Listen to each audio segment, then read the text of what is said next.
You know what, Roy, since this was your idea, do you want to announce what we're talking about? Yes, I'll put you in the spotlight. Wow, I feel so honored about this. Hey, this was your idea. Just give me a quick second, okay? All good. Don't worry, I can edit this. Yes, you can, one way or another. Either way, so this whole debate that we're about to have and the whole talk happens to be about algorithms, social media, AI, and all the wonderful things about tech and the ways that the various corporations happen to utilize it in our lives, sometimes a bit forcibly. Yay! Yay! Whoa. Sponsored by Walmart. Oh God, I would love that.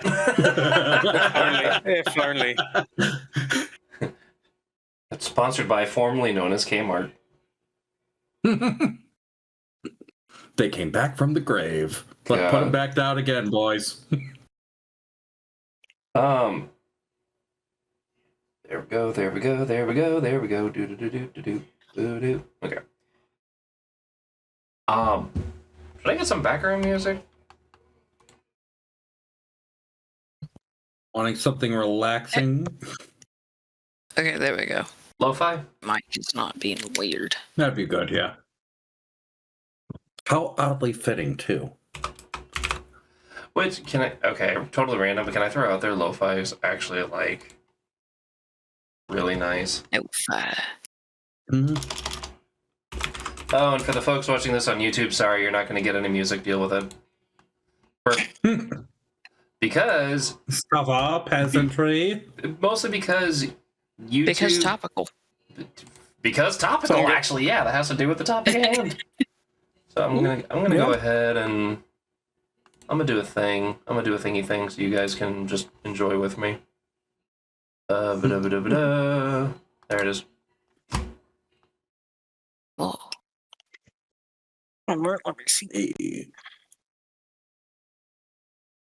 And there we go. All right. So we're here to have a discussion stream. Indeed we are. So we'll start with point number one is how algorithms are discouraging original content creation. I would actually like to bring up first topic with something that I know at least two of you can jump on, specifically because it has to do with you, Roy. Whoa. There was a pilot for an animated series that Roy was excited for, and that YouTube didn't notify him of until 2 years after the fact of its release. This was the pilot for Lackadaisy. Wait, seriously? Yeah, I'm joking. After that 5 hours that I spent mass blocking channels and such, especially with all those news things, finally, the first thing that it showed me that was interesting was the Lackadaisy pilot. 2 years after its release. Now, one could argue that to avoid stuff like this... Back. Cool. Thank you for the resub, Nico. I appreciate that. Thank you. One could argue that that would have to do with you could just block the channels when they become too annoying, but now the problem is that there's just too many. Yeah. Yeah. Especially how a lot of channels are incentivized to becoming these news moguls too. I mean, it drives their content. I've oddly had decent experiences with algorithm recommendations when it comes to YouTube. But I imagine I'm but yeah, no, I'm absolutely certain I'm very much an outlier. It's probably mostly just because I very much always make certain I have I am subscribed with notifications on and shit. Stuff like that, probably. Well, on top of that, if I may, Don't forget that there's been the points where YouTube shadow banning people, unsubscribing them from content, and stuff, Oh, yeah. too. Yeah, yeah. Like, they won't even tell you that it does it. It just, okay, you're no longer with that person. I wonder why I haven't seen this person in a few months. Last video that you saw from them 4 years ago. Shit. I wonder if there's like, if there was like a cost or something involved with, I don't know, some server maintenance or something, where it's like, oh, you haven't watched content from this creator for the last year he's uploaded. Or something like that, maybe I could understand it, but I can't imagine there's any sort of server cost about that. No, not really. That's... So, I'd like to tackle something into that because I actually feel like I had the opposite issue for a while, where YouTube kept recommending a bunch of new content from creators I was anticipating, but now when I first got into YouTube, I was a big fan of Markiplier, Jacksepticeye, and those channels, and now I never see them in my feed anymore. Oh, they've I- got buried. I have to they've gotten actively buried. hunt them down, and I think that's ridiculous when Markiplier is Markiplier still number one? I don't know if he's number one, but he's still, like, I think those, especially Jacksepticeye and Markiplier, I imagine they're still, like, as popular as ever. Yeah, but they never appear in my feed. Now I only get, like, random anime clips or mobile game ads. Oh. To me, I think that, because similarly, like, I don't get similar people like Markiplier or Jacksepticeye. Well, more Jacksepticeye, that's the one I knew, mostly in my feed. But I think it's mostly because I don't watch a lot of, like, gameplay videos anymore. So a part of it can be, like, on me, like, the algorithm sees, yeah, that's just not what we should be recommending this user. Mm-hmm. You know, I watched a lot more, like, video essay stuff, you know, H-Mamba guy type stuff, retrospectives, just what I prefer to be watching lately. And that's kind of what I get more in my feed. I just noticed Nico brought up something that I also want to throw up. I've been unsubbed. There was a point where YouTube was unsubbing people. Just randomly. Yeah, we briefly mentioned it earlier. Yeah. Also, to bring up a point that you brought up, Markiplier is no longer within the top 100. Really? Really? Yep. Wow. Currently, he's less than 40 million subscribers, and the number 100 spot is 48.2 million subscribers. I mean, I know that Markiplier has mostly been... I mean, didn't he make a movie recently? Yeah. I think he's still working on Iron Lung, Yeah. Yeah, like, I He's got a lot of think... projects going which on. has that are put not him in the on YouTube. hospital like 3 times. Oh, God. Mhm. Yeah. Like, I imagine a lot of it has to do with he isn't able to fucking get the grind in, I don't know, Yeah. Yeah. when it comes to content creation, because he's just... somewhere Yeah. somewhere Got a around lot of Unis work. Honest, hey, he did make it clear that he was moving away more from like the heavy posting on like YouTube and stuff. So the channel has slowed down, but his personal projects have not. Hmm. And I cannot necessarily blame him. YouTube is a very fickle platform to work with. Let's be honest. To that end, potentially controversial. You all know I was a big fan of Game Grumps back in the day. Mhm. And, Yeah. like, even if whether or not I like them as people, I do still find their content entertaining. Mhm. So- Good entertainers, yeah. So that's what I want to put out there. Is that's another channel that never shows up in my feed. Okay, that's weird because they do show up in my feed. Not in mine. I haven't seen any Game Grumps. Anything. I don't even see Ninja Sex Party anything anymore. I have to hunt it down. Yeah. That has to do with how YouTube handles their music algorithm, because it is actually It is different, yeah. it is actually different. Because I use YouTube to listen to music, especially while I'm like cooking, because it's like, yes, knead the dough for 10 minutes continuously. It's like, it's time to put on my metal. So I do use YouTube to listen to music a lot. And the way it recommends music is usually based on the genre of the song, because like NSP did that Power of Love cover. Mhm. If I listen to a similar genre to that, or I have recently listened to NSP songs, it will recommend it. Otherwise, it will recommend other songs first. Do you know who does appear in my YouTube algorithm for music is K-pop artists I do not care about and have no interest in. And Tom Cardi. A lot of Tom Cardi. The K-pop thing is probably something to do with the movie that came out earlier this year. Yeah. Which reignited K-pop again. Apparently it's a good movie. I just haven't bothered watching it. Mm-hmm. I don't hate K-pop, but I have to be like in a very specific mood to listen to it. Mm-hmm. And I have not been in that mood for months.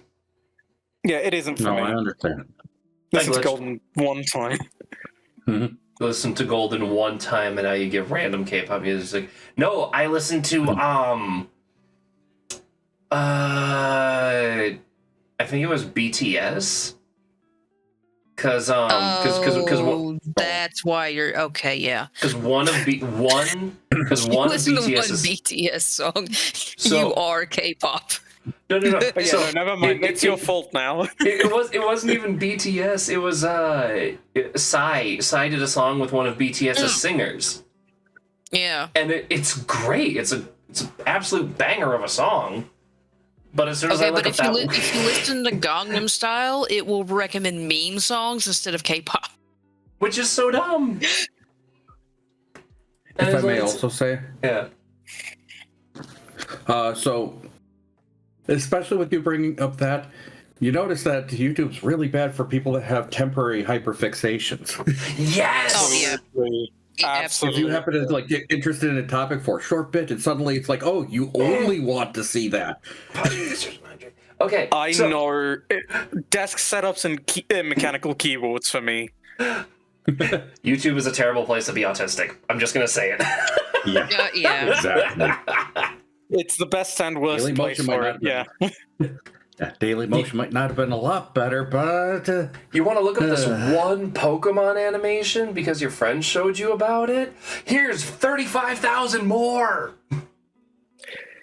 Oh, you must really love Pokemon Until you happen to get absolutely burnt out. I'm pretty sure I've seen it. I mean, to a degree, I really understand the logic there, but still. I don't need the Vaporeon meme for the 355th time. I don't. No, but Xeshire, did you know? No. I can and will bonk you. Aggressively.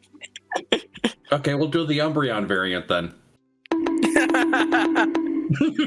Would you like the automatic version?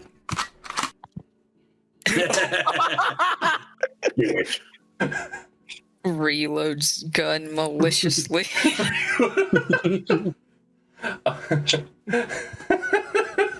But I think that it really is kind of a bother that do you know it's something that doesn't get recommended to me, even though it's something I really want to look out for?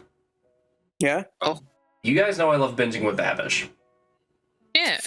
I never get recommended any other cooking channels. Mm. Ever. Even if you do happen to I watch don't his get stuff, recommended it does not a lot happen to do that. cooking channels. Someone call the ambulance, but not for me. That's the one that I keep getting in my recommendations that I never. Okay, because I watched like 3 of their cheese videos, but. And it's I want to find more cooking channels.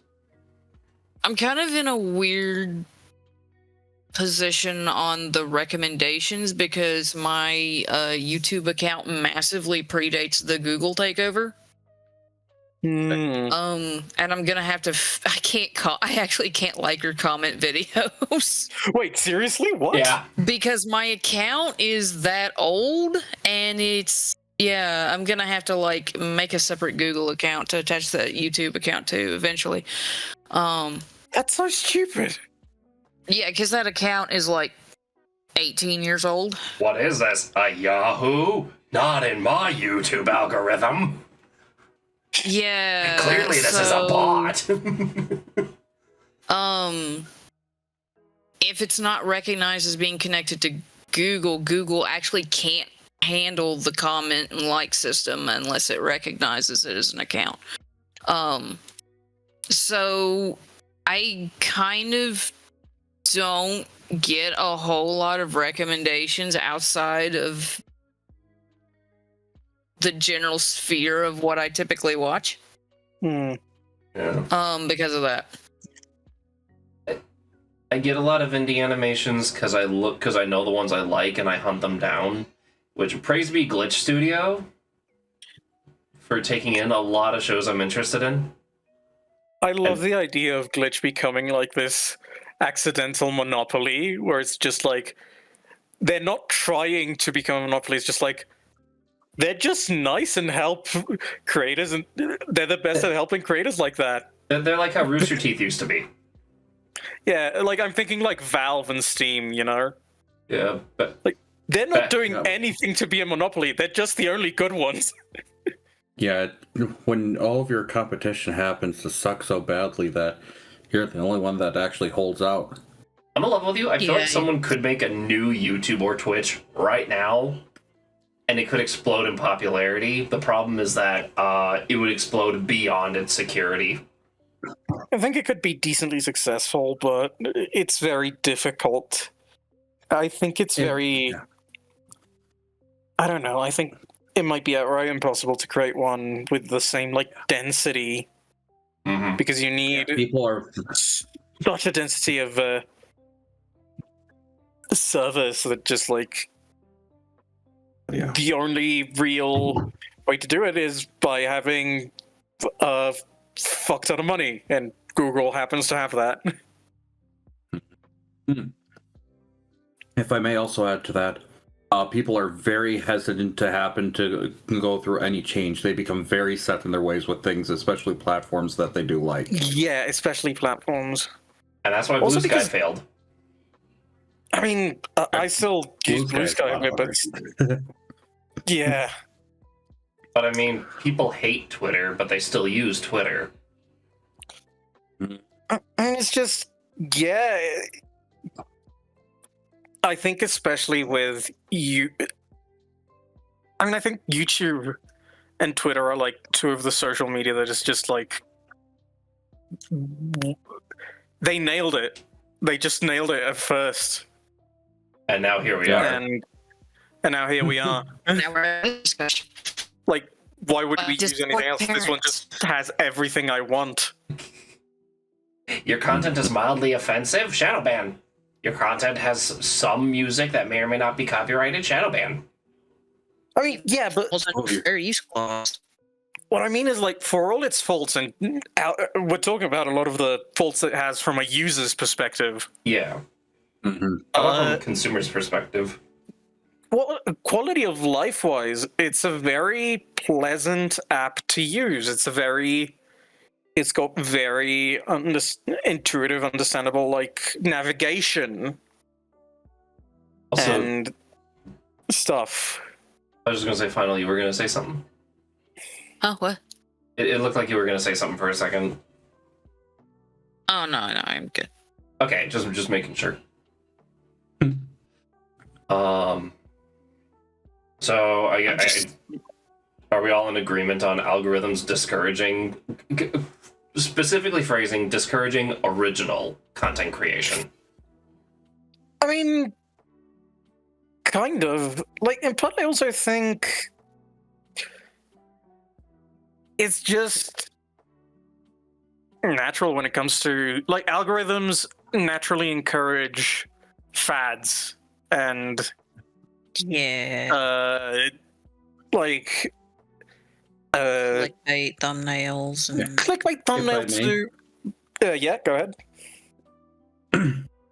You can't forget though that Google has been found repeatedly in the recent years manipulating the algorithms directly to happen to force people towards specific subjects and removing information they did not want people talking about. Yes, that too. The thing I wanted to comment on with this was really random, but speaking of music on YouTube, there is another content creator I really liked, Jonathan Young, who does. He's known for anime and Disney heavy metal covers, but he also does originals. I actually just wanted to start listening to some of his original music because I just found him from his JoJo's Bizarre Adventure covers. So, funny thing, when he first made his original music, none of it got recommended. None of it got suggested. None of it got in anyone's algorithms. So, in response to this, he went back to doing memes and pop covers. To which one of the first ones he did was Smash Mouth's All Star, which was famous because of all the Shrek memes. Yeah, obviously. And in the middle of the song, he does the meme thing of the like, and they don't stop coming, and they don't stop coming, and they don't stop coming. He just breaks down into that. And in the middle of it, he stops the song and goes, "Hey kids, if you want to be famous on the internet, I've got some tips. Social media and algorithms gonna go against everything you do for quality original content and de-incentivize you from that, so don't bother. Just pander to what everyone's doing, be relatable on Twitter, and cash in on dead memes." I love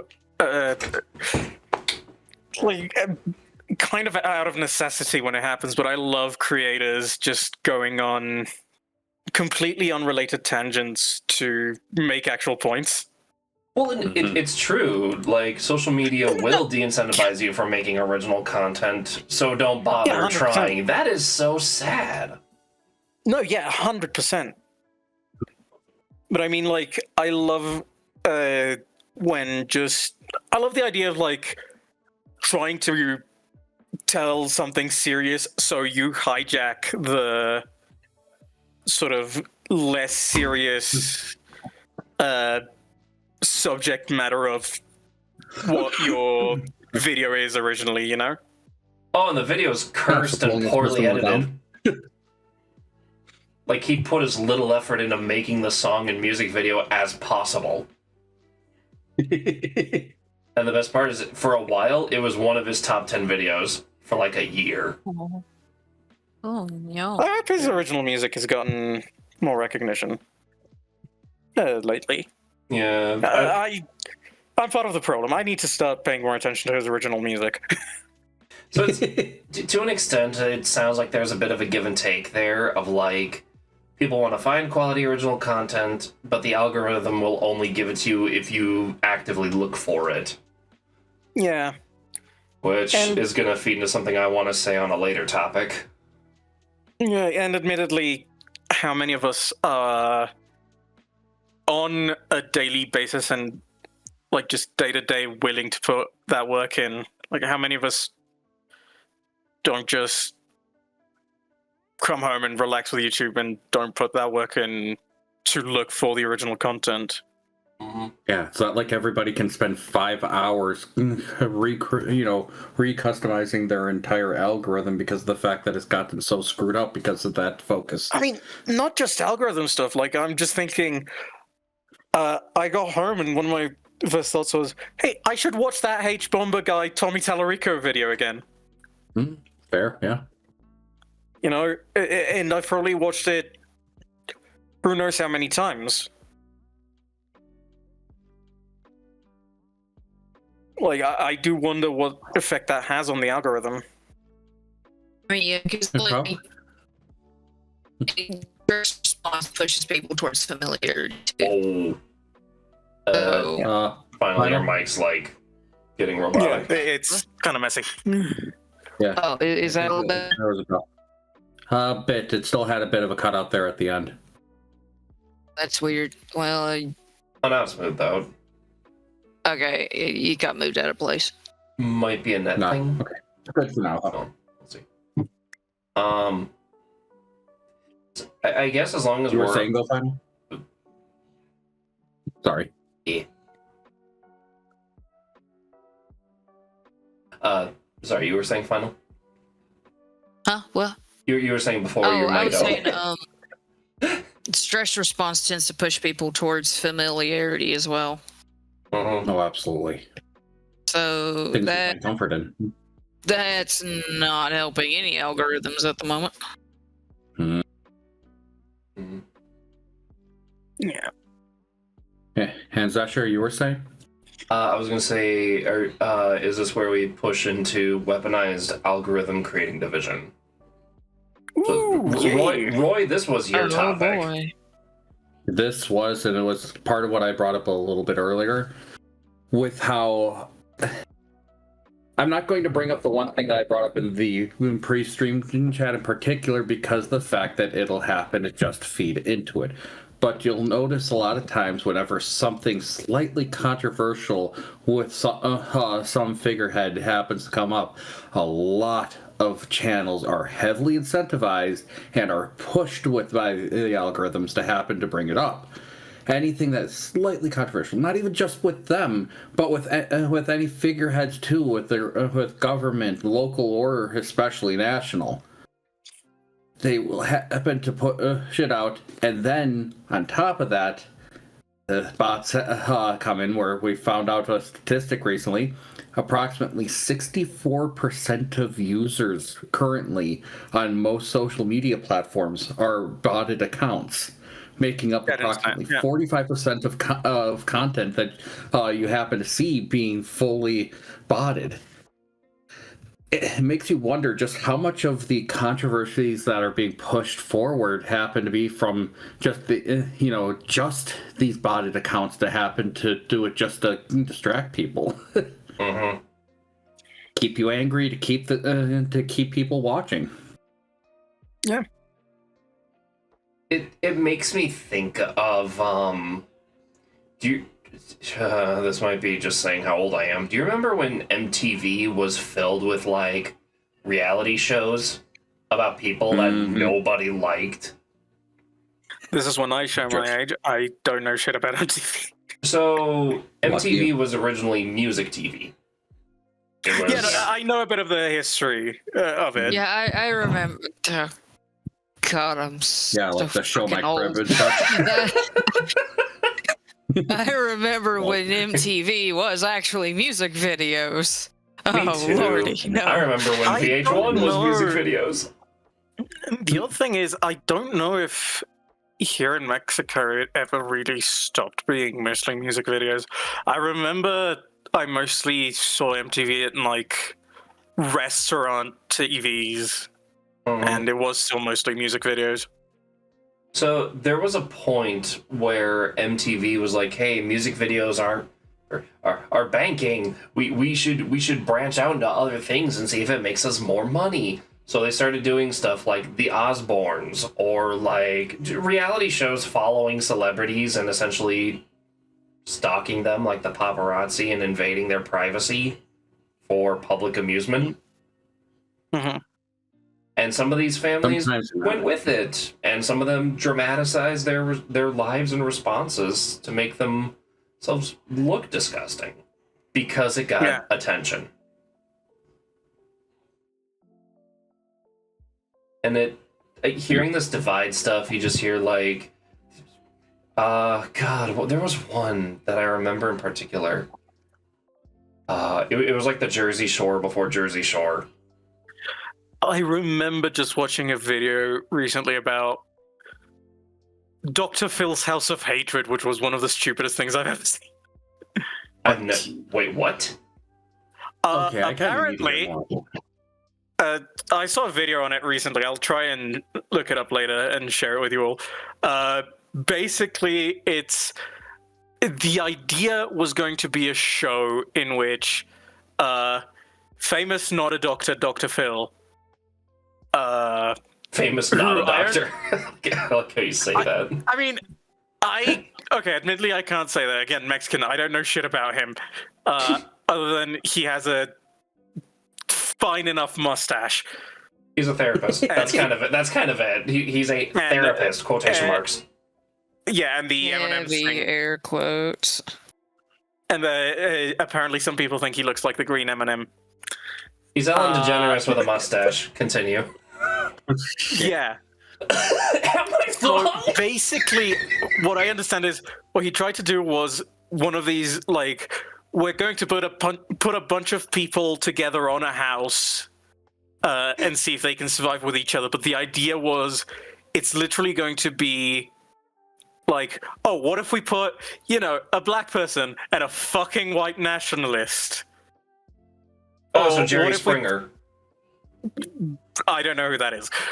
But Oh, Oh. You know what? This at least gives us some things to be able to help show people that things like this Just kind of do predate these modern systems. look, stuff. don't forget, it's not just a generational gap we have here, it's Yeah. also a cultural one. But it goes to show that like entertainment is entertainment, and the same tactics to divide audiences and cause like negative responses are used repeatedly. Actually, the really fucking funny part is that they got the racist who, you know what, to the credit of the guy, I don't know if he actually was racist in real life or they just got a random guy who was like, I need money, I'll play this role, I don't care. To his credit, he seemed like someone who was like, oh yeah, no, I'm conscious now that there's a problem with my worldview and I kind of want to change. That's acting, but okay. I mean, yeah, probably acting, but the funniest bit is they got him to sympathize with the plight of people of color by making him wear blackface in public. What? Yeah. What? Yes. That they got away with that. Not only did they get away with that, like, again, probably acting. I don't doubt it, but it's funnier if I think it's genuine. The guy seemed genuinely moved, thinking, "No, I could feel, myself being judged in different ways. I feel like that's not something that you should put another human being through, and that's really moved me." Like, the guy was the guy seemed like the stereotype stupid jock learning better from like a shitty sitcom cartoon. Oh my god. Okay. All right. I need to explain to you what this is. So, in the was it like 90s to early 2000s? I don't know if it's still a show, question mark. There was a man there was a man by the name of Jerry Springer, and I want you to imagine like those sit-down talk shows, like The Tonight Show with Jimmy Kimmel or something like that, or Jimmy Fallon, whatever. And he does exactly what you just described, but on a talk show. Oh, I see you. 1991 to 2018? I could see This the eyes carried on to your model. 2018? Yep, the Jerry Springer Show went all the way to 2018. July 26, 2018 was the final episode aired. Well, and this would play like 2, 3 in the morning, usually. This was like nighttime adult viewing. You would have to be very dedicated to watch him. And it was more than likely scripted, but the show could be summarized as husband doesn't know his wife was formerly a man, or what you just said. So, let's stick someone who is the extreme epitome of racism in the room with like 3 minorities. And the show always, at some point, either in the middle or at the end, would end in a bloody bar fight brawl with Jerry Springer just standing on his desk like a referee. I don't know why, I just imagine like classic late night stuff with like the band playing you out, and it's just exactly like a bar fight in the background, and it's just Jerry Springer looking at the camera like, and that's our night, thank you very much, band, play us out. That's exactly what happens, and they're still fighting, and they're saying obscenities, which are like mildly censored at best. And the whole time the crowd's just going, Jerry, Jerry, Jerry. That sounds like something Grunkle Stan would watch in Gravity Falls. Oh my god. Oh, But no, and if you're like, talking about with the Jerry Springer show, you can't forget about the Murray show, his talk show, and especially the famous God. "You Are Not the Father." You are not the father. Which, by the way, was taken over by Mario Lopez. Really? Yeah, I did not know it's that still a bit. show. Oh my god! It's still a show. I do not know how to feel about that. It has transcended generations. The only other thing I know about that is the BoJack Horseman episode. Yeah, they had BoJack Horseman. But I need to rewatch that show. Love that show. I need to actually watch that show. It is a fantastic show if you want to feel like shit. I work in food service and customer service. I'm good. I hate myself already. It can be very funny. It's better if you try and dissociate from it a bit and you get ready for some specific episodes, because it goes from the stupidest thing and most absurd, hilarious comedy to a genuine examination of mental health that is unlike anything in television. I will give it credit. It definitely does really well at showing the effects of clinical depression with people. Absolutely. Just to pull us back in, because we're starting to get sidetracked here. Yeah, yeah, a little. The reason the whole reason I brought up the Jerry Springer thing is people got wildly and incredulously offended, and the whole thing that the show fueled was the hatred on both ends for whatever was being represented in that particular episode. Yeah, I can't possibly imagine that was good. And well, here's the thing: it stacked up ratings. People watched it like crazy. And the original reason Jerry Springer wanted to do this kind of stuff is he wanted to hold up a mirror to society and say, look at how gross you are. I mean, that only goes so far. It failed. Yeah. It failed miserably. It backfired, and instead it created separation. And now that is being not accelerated, propriated? What's the word? Yeah. Exacerbated? It starts with a P. It starts with a P, and it's supposed to mean like fueling. It's adding fuel to the proverbial fire. Yeah. I know what you're talking about. I can't remember the exact word offhand either, though. And Twitter is a cesspit of this stuff. Oh god, yeah. I think it's just the problem is trying to make it a spectacle. Mm-hmm. Because at the end of the day, when it comes to something this important, it can't just be a spectacle. You need to actually come up with analysis for it. You know? Mm. Like, how do you think right-wing dickheads like fucking... And I say this as someone who once fell for the trick, like fucking Ben Shapiro was once someone I thought highly of. I regret a lot.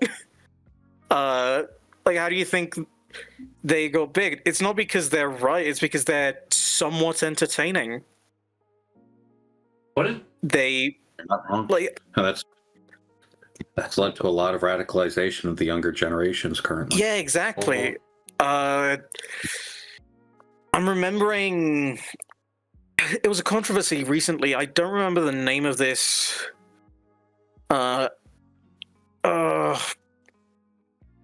artist that does like some political comedy. I think it was House of Decline. It sounds familiar. Like, I think it's a trans one. I think it's... Is it H-A-U-S? Yes, H-A-U-S. Yes, okay, that is the House of Decline. I do have their Twitter brought up if you want me to happen to send it in the group chat. I mean, if you want to. I think it's Xeshire, so I'll use Xeshire pronouns for now. I'm not actually sure. I don't remember. But basically, like... a lot of her style is very wordy. It's very explanatory, if that makes sense. There's another one based on a dog I don't remember. There's a lot of information in a lot of the jokes they make. And a lot of people were like comparing it to famous outright fucking bigoted bastard stone toss, like, whose comics are horrible, absolutely fucking horrible. Yeah. But I think, like, in terms of pure entertainment, pure like comedic theory, so to speak, they're effective. If that makes sense. Not to praise someone who I think is horrid, but like, there's an understanding there of basic comedic structure and simplistic writing that makes it effective comedy, but it needs to be, but like comedy like that is gets sacrificed when it comes to actually trying to deliver what's, you know, a nuanced and complex point. Oh, I completely understand that too, yeah. It's funny because some of this makes me think of like the early Sunday funnies, but then some of it just goes like way out there, and it's like, I don't know how I feel about some of this.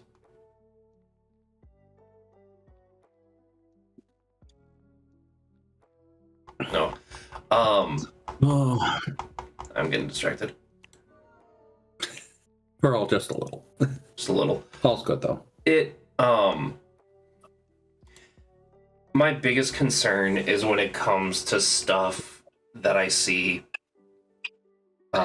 especially on like other platforms like Instagram or Twitter, Tumblr, and how some of them are like, if you think this way, you're wrong, and here's why. And it's like, not like, okay. No one ever just says, you disagree, please tell me why. That's what bothers me. To some degrees, I can sometimes understand it. Like, it gets to a point where it's just, there's no, not only is it exhausting, but it's like, there's no possible explanation for you to, where you could explain why you disagree with this and still come off as a reasonable human being. Yeah. There's and when with a lot of extremist opinions, like, I'm just thinking one of the biggest problems around early discussions of climate change was the idea of presenting both sides as holding equal weight. Mm-hmm. You know, when in reality it's just like one side is and always has been absolutely ignorant and silly, but like, news outlets can't really present it that way, or otherwise they seem biased. But if I may also, yeah, with exactly what you said, there's another thing that's becoming really hard with discussions is the fact that one side happens well, both sides believe that they are the one that's completely correct, and makes it so that conversation between both sides are incredibly hard because they believe that the other person has no clue what they're talking about, and ergo won't happen to listen at all to them. That's true too, but like, certain things like climate change, yeah. I think it's specifically like with climate change and stuff. I think I remember. I think it was what was his name? Bill Nye, who said, like, you come off as biased, but reality has a bias. Mm-hmm. Yeah. Yeah. Reality itself is biased, and anyone who chooses to ignore actual reality in favor of anything else, like, what is there to reason with? Mm-hmm. Like, no, I do agree that there's certain situations. You can reason with someone who is skeptical or who has doubts, but you can't reason with someone who just outright denies reality like that. Yeah. And especially with someone whose ideological position sort of primes them to... It necessitates a denial of reality. Yeah. It's funny because I'm about to combine topics 2 and 3 here with one statement that I know I've shared with Final and Roy before, because it's something I know at the very least the three of us agree on. Yeah. Instead of bothering to actually research what I support, I'm just gonna practice being the loudest person in the room so everyone knows I'm right. Yeah. Yeah. And I hate that that's the direction that people have gone. On one hand, there is something to say about how people see the speakers and they practice the speakers of old, and they practice the charisma of it, of being the speaking on the proverbial soapbox requires having charisma and a formulative manner of speech to draw in people into doing what I'm doing right now, where you make yourself sound incredibly intelligent. In reality, I'm dumb as a brick. But I know what I'm talking about. And I know how to phrase it in a way that makes me sound incredibly intelligent, and people go, yay, they're smart, I like that one. But that has devolved into just being the loudest person, regardless of whether you're right or wrong. And because of that, people don't bother fact-checking or studying or looking. People don't Google things. I find that dumbfounding. People are too lazy to Google something now. Why bother when ChatGPT can tell you? I mean, even when it's like ChatGPT or AI, at least you bothered to ask. No, it'll just tell me. It's the people who just stand there and say, "No, you're wrong." You need to try and do more, but still, at least someone who asks ChatGPT is bothering to ask. Mm-hmm. It's when you can show somebody with an accredited resource. It's like, no, this is and has been for the last who knows how many years, decades, centuries. This is how it is. And they're like, no. Yeah. How you can't respond to that, because nothing you're going to respond with is even going to make it into their head. Mm-hmm. I understand and agree. And what I hate to point out in this is that is a product of the generation before it and a product of the generation before that. It's the product of decades of hatred. 70 years, at least in the US, of a push towards anti-intellectualism. Absolutely. And you can actually see that in some of the algorithms today, because it's been a progressive issue, and it's affecting any technology that has the ability to learn or to adapt to user input. Yeah. One of the worst things you can be in this world is incurious. Mm-hmm. Hey, I want to filter this into the third topic, but I actually have a random question that I want to throw out to you guys, because this just occurred to me. Fire away. What do you think is the biggest issue when it comes to gonna say it bluntly, the laziness regarding studying and researching things? Is it, do you think the worst factor is the anger, the blind anger of it, or the fear of what they might find? I think it's a lot of things. I think it depends a lot on... I just feel like people are afraid to be wrong. Yeah. Part of that also has to do with a lot of push towards certain things. You can either be happy or you can be right. That statement that I've heard a lot of people say has become a serious problem with this, because people will give up trying to actually be correct just to win the argument. Or the whole ignorance is bliss thing. Yeah, absolutely. I know there are topics that I prefer I mean, it's a problem with me here in Mexico. Like, I'm not very informed about politics in Mexico.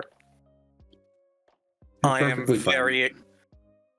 No, but I mean, like, when voting season comes here, I got no fucking idea who's saying what. I'm a very uninformed person when it comes to this, and it's an actual problem when it comes to, you know, the country I live in. We have a Fair enough, similar I'll issue give you here in that. the U.S. And it's further exacerbated that with trying to sift through all the information, find out what happens to be the real information, and actually correct and what's just slander that's being thrown around to try and undermine the other. Did you know that this person at the other party kills kittens for fun? More news at 6. And you're gonna find someone who, again, they don't. As soon as they jump on that opinion, they're gonna go, "Oh my god, I don't want to vote for a kitten killer." They're not gonna bother to look into. There's been a misunderstanding, or like Mhm. maybe they worked in a shelter and the cats that they were in charge of had to be put down because they're old or something.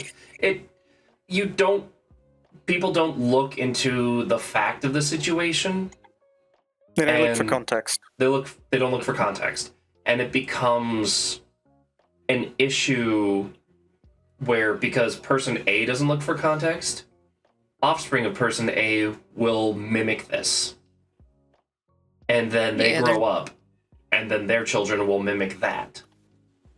There's very much a nurture aspect to the issue. And then they teach these kids to be scared to ask why. Yeah. That is a big issue. Yeah.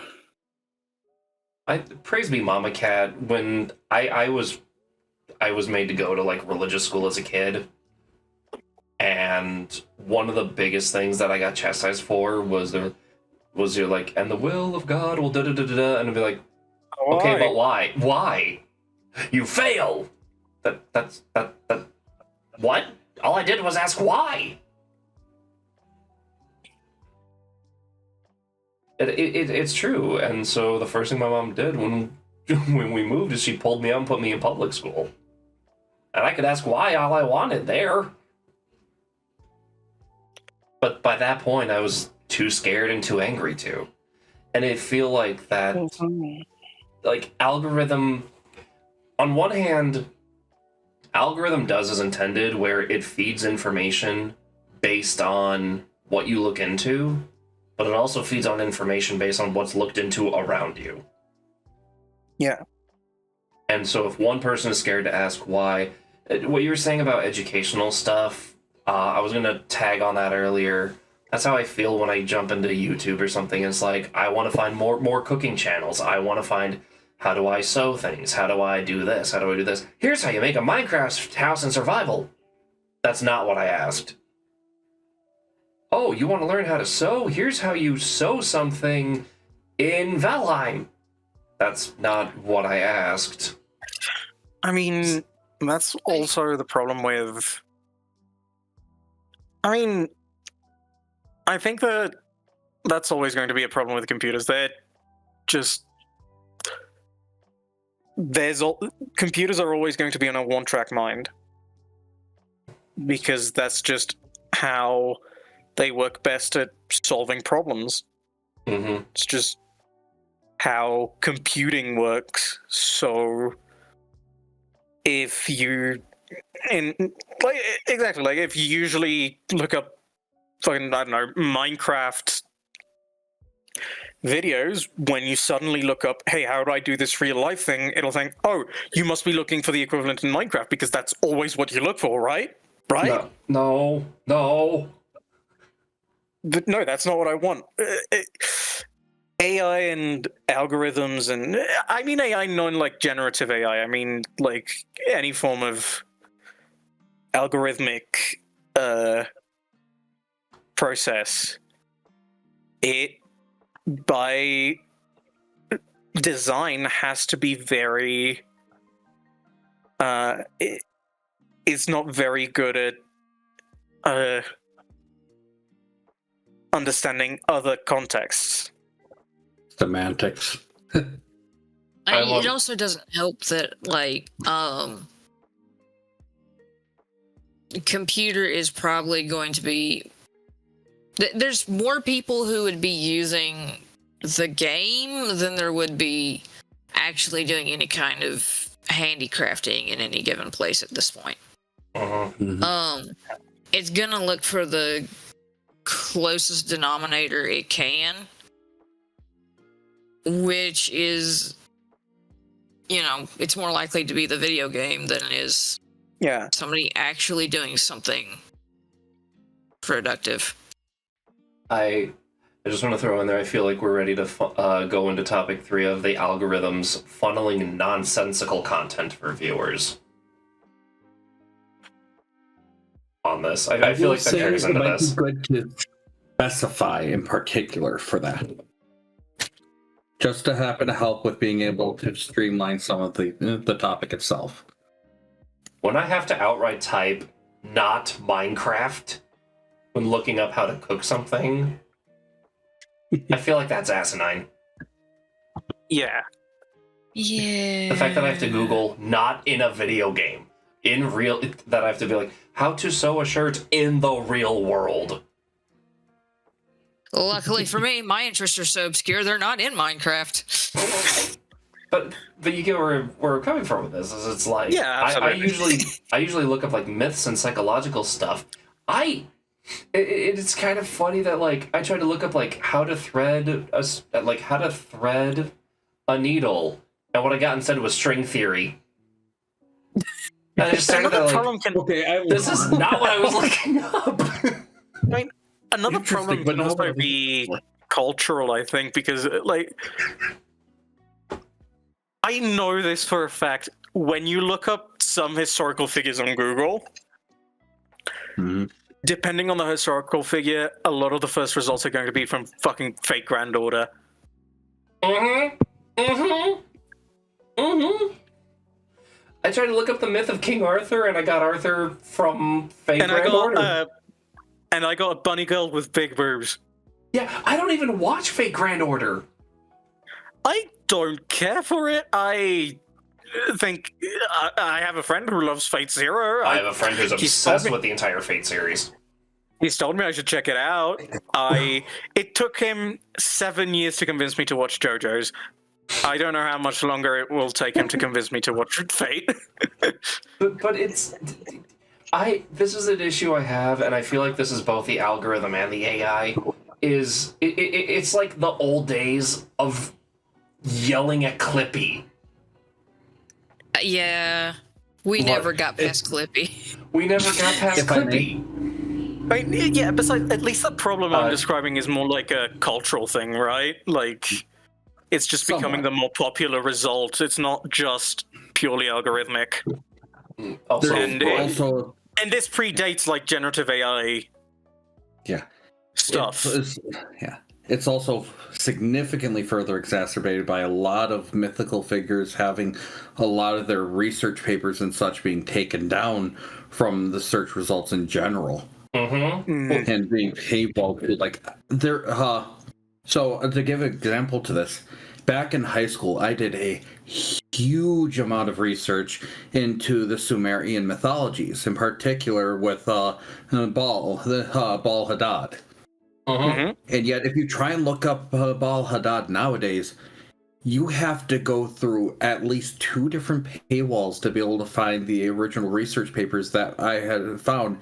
Wikipedia, for example, has none of the information on it anymore that actually covered about the actual myth of them. And that was like a huge thing for ease of access for information and stuff. Yeah. That's People also censor true Wikipedia? because of I mean, Wikipedia is, for all its faults, what a thing. It tries to, but there's a lot of things that are making it a big question. There's a lot of faults, but I feel like Wikipedia is a What good an place to organization. start if you just scroll to the bottom and look for the notes taken from section. I think that's good too. But honestly, usually have decent like experiences with Wikipedia and the Mhm. content it says. I mean, I'm not saying you shouldn't approach it critically. Always approach stuff critically. Just a lot of the experiences I've had with Wikipedia are mostly like, yeah, this looks like decently well taken from the source. Let's check out the source as well. But it looks like a very useful and very well made summary of said source. No, I 100% I think that- understand. I think, like, as an organization, I have a lot of respect for Wikipedia. Yeah. Mhm. It tries. It tries very hard. It tries a Keywording, lot it more than tries. some things do. It's not Yeah, perfect. absolutely. But I like that it acknowledges it's not perfect. And that's why I say, like, it's good to read Wikipedia, but it's also good to be like, notes taken from. Absolutely. One of the things, like, I'm just thinking about is how when I was a kid going into like in school, like, they always told me, like, oh, we don't accept you to source Wikipedia because it can be edited by anyone. Yes. And like, people always said that. One, the editing thing, it actually takes a lot of review, and it usually says this has been edited by someone, it's pending review or something like that. That was after. I mean, I'm pretty sure that was fairly recent. Like, usually it says if it's been, like, approved or not. But the other thing is, most people aren't going to edit something serious unless they're, like, most of the time, the misinformation that's going to come is going to come from shitposting. Mhm. Yeah. So, like, if you're looking to make something, talk about an actual historical event, like, I don't fucking know, the Battle of Naples of 1497 or whatever, like, probably that's very trustworthy. Don't trust the one that says, like, John Oliver is actually faking his British accent because he was born in Georgia or something. Oh, Because that was God. probably a shitpost. Like, people are just going to use it. People are usually just going to shitpost and lie when it comes to specific individuals living nowadays with information that can be verified very easily. Did you know that the Warhammer Wikipedia pages actually do that on purpose? There's one in particular that actually is a meme. I was about to say which one in particular, because there's at least 3 different wiki sources. I think it was the Chaos Legion of the Marines, Oh no. or like the blood for the blood Chaos god, Marines. the Chaos Marines. Okay.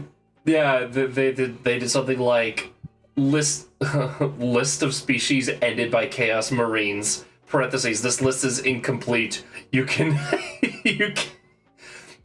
And then it was just this list is incomplete. You can assist by adding information. You can assist by adding to it.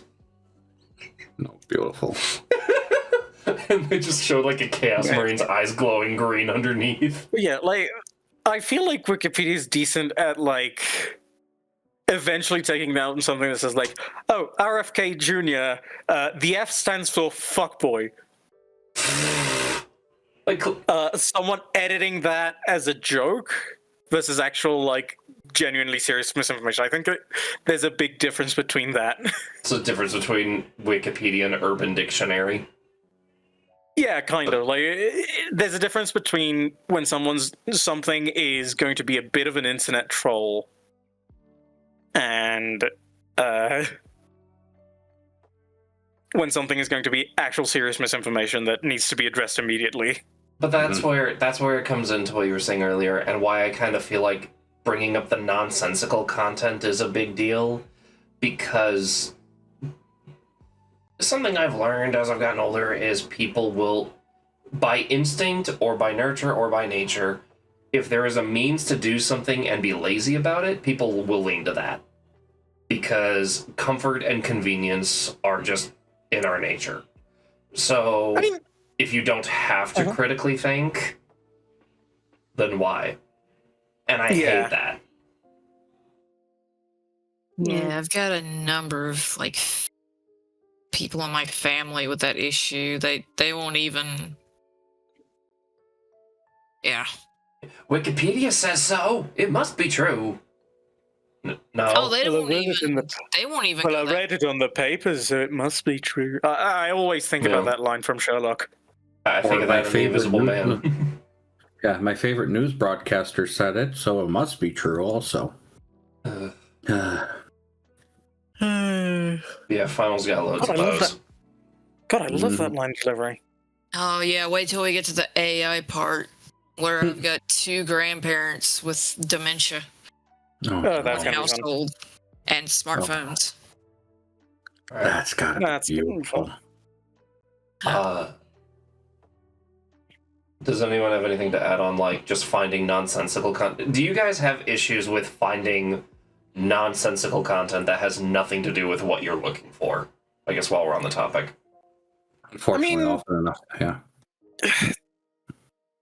Again, my interests are obscure enough that I usually don't run into that too much. Just Same, wait till but they I add also cheese in Minecraft. it's something I've always had where it's like I've always wondered if that's the case or if it's my fault because I didn't like type the Google prompt properly. You know? Mm-hmm. No, I mean, the last recipe I looked up was for Nai Wang Bao, so What? I do not know what that is. steamed custard buns. Oh, yeah! Yeah, and like baozi. Okay. Random side note, and I'll stop on the random side note. I am reasonably sure the entire Romanization of all forms of Chinese is just bullshit. But yeah, that. Okay, it's spelled Baozi in Romanization. The correct pronunciation is Baozi. Yeah, isn't it like BAO, like SU? I've also No, seen it it's spelled. CI. I've also seen it spelled BAOXI, like Baoshi. Yeah. Yeah, but that is not the pronunciation of it. So it's yeah, I'm stopping on that random note. Good luck with that. I guess the biggest issue I have, and this is gonna lead into the 4th one, because oh boy, do I have a lot to say about this. So I guess context for my fellow viewers. I have a lot of friends who pride themselves on making NSFW content, and there's nothing wrong with that. I say glaring directly at the screen. There is nothing wrong with that. Some people want to enjoy that, and for some people, it's what they're skilled at, it's what pays their bills, and it makes them happy. The problem that I have is that I make efforts to support these friends, and I don't know if that's what feeds into my algorithm, or if this is a combination of the internet is horny. But Yeah. my Instagram, my Twitter, because I'm marked as a mature streamer, I get so much unnecessary porn. I can't Yeah. Google Not search exactly anything accepted in in cyber. public. I feel like that's a very specific problem, specifically. I feel like there's a very specific problem. Okay, but how often do you guys have to, like... I have a reason for bringing this up. I have issues with the amount of mindless adult content almost creating, like, a double standard for people who are mature content creators that aren't horny or mature or that aren't pornographic.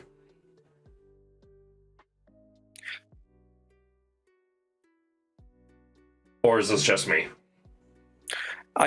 Sorry, could you say that again?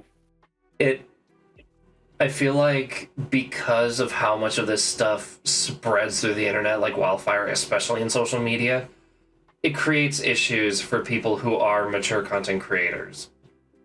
Just in general, not just the pornographic ones. It does lead to a lot of individuals having to create multiple accounts to per se have a sanitized viewing experience for certain things. Yeah, Which absolutely. technically goes against TOSs for a lot of these platforms, though. Mm-hmm. I mean, I get it when it's like one is the account you just post your regular streaming stuff at, the other is the one where you post the NSFW art or something. But so much of my YouTube is unnecessary fan service. And I don't know if it's just because I like a lot of animation memes that may or may not be done by artists who do NSFW on different sites. But because they get into my algorithm, all of it gets into my algorithm on Twitter, on Instagram. And it's... I think that then that's a specific reason to have like the multiple accounts, one where it's like your SFW work and one where it's the NSFW stuff. It definitely does help a lot with stuff like that, I won't lie. But then we get into the issue of things... Sorry, go on. No, go on ahead. I was gonna say, as a recent example, then you get streamers. So here's where here's where I say that this is kind of like a double standard, is a lot of people who make this mature content also... First of all, thank you, chat, for saying it. That's so much more work, which kind of sucks. Yes, that's issue one. Here's issue two. As someone who has streamed on Twitch for a while now and has worked with YouTube for a while now, people who use PayPal, Twitch and YouTube will encourage you to use PayPal as a means of collecting donations and such, because that's what's supported through the site and through Google. Mm-hmm. The problem is that in PayPal's terms of service, you cannot perform transactions that involve 18 plus content. I believe Patreon has a similar things in its terms of service? Question mark? I cannot say for certain on that one. I did not know that there's about an PayPal. active fight against Patreon. I don't know if they've resolved that anytime recently. I do know Patreon was having a big controversy because of stuff like that. Yeah, that's the reason why. Because platforms were pushing against content, NSFW content. People would move their donations to Patreon. Mm-hmm. And then Patreon went, nope. Yeah. So there's been an ongoing fight over that, because it wasn't just hitting the typical like NSFW stuff. It was even hitting like horror game YouTubers and stuff. Yeah. And so that kind of carries into what I was gonna say with this is problem number one are these sites that encourage using things like PayPal and Patreon, which have a TOS against 18 plus or flagged as mature content. And I noticed this especially in female streamers and in VTubers. There are some who are just making sexualized content because that's just what they want to do. Okay, cool. There are some that are pushed to do it because it's what will sell, and then it becomes what will get them in trouble. Yeah. So I find that frankly disgusting. And now it's affecting people who are mature content creators. I'm not just using my own channel as an example. I know for a fact half of my videos don't get seen because I'm a mature content creator. And this isn't me going, boo-hoo, I'm not getting views. This is a problem because rather than tackle the scenario of, hey, this isn't pornographic, we should let it go, they would rather attack the tag. They would rather make a blanket solution. Which is discouraging, especially for people who want to, especially for up-and-coming new content creators. There is almost the standard of, if you're going to be a mature streamer, then you have to make this lewd content. And I think that's ridiculous. Yeah. Like, mature could mean graphic and gore. It could mean talking. It's like what I did when I was playing horror games early on. A lot of my old playthroughs, I've had to take down.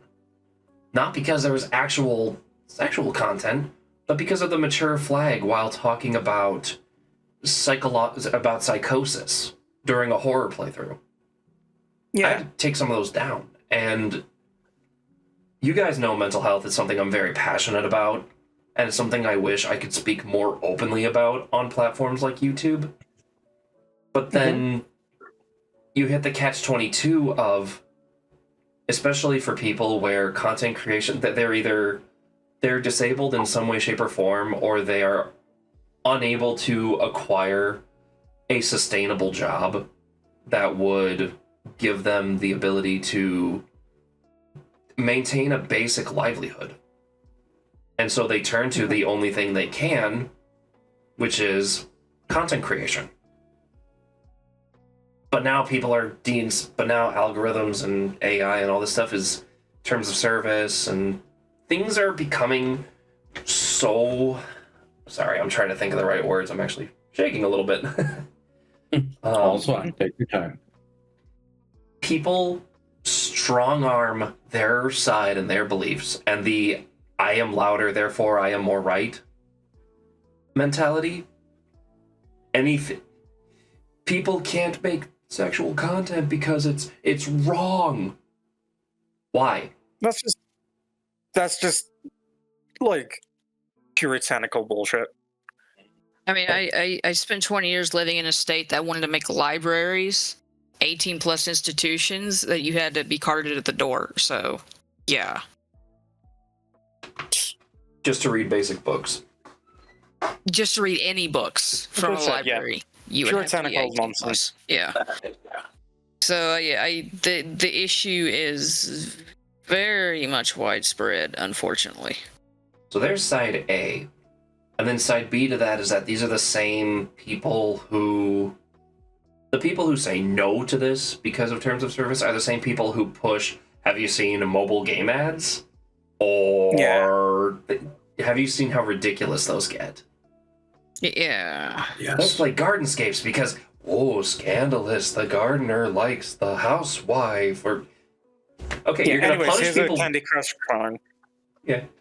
Here's Candy Crush, but with an obscure candy girl. Here's a clickbait title. Here's a clickbait thumbnail. I mean, it's just a part of it. I think is and this happens with a lot of different how do I put this, age rating systems. You know, they only really put on the age rating, but don't necessarily account for the context of why it's that way. Mm-hmm. You know, like you said, your horror game streams don't have any sexual content, but they're still for mature audiences because they deal with really fucked up shit. That isn't really for the faint of heart. But the label for it is the same. Mm-hmm. There isn't a separate label for this is mature, but not because of sexual content, because of other reasons. It's just mature. I think the closest I've danced on that line was my Haunting Ground playthrough, which... So, I would like you to tell me if I'm right or wrong on this. The game itself does not contain sexual content, but the context of the game does. Not It's overt. it's in context and implication, and it's very heavily in context and implication. Yeah, But it's not shoving it in your face. It's in words. But yeah, And- like Imperial saying, I say some really off the cuff stuff occasionally. Yeah.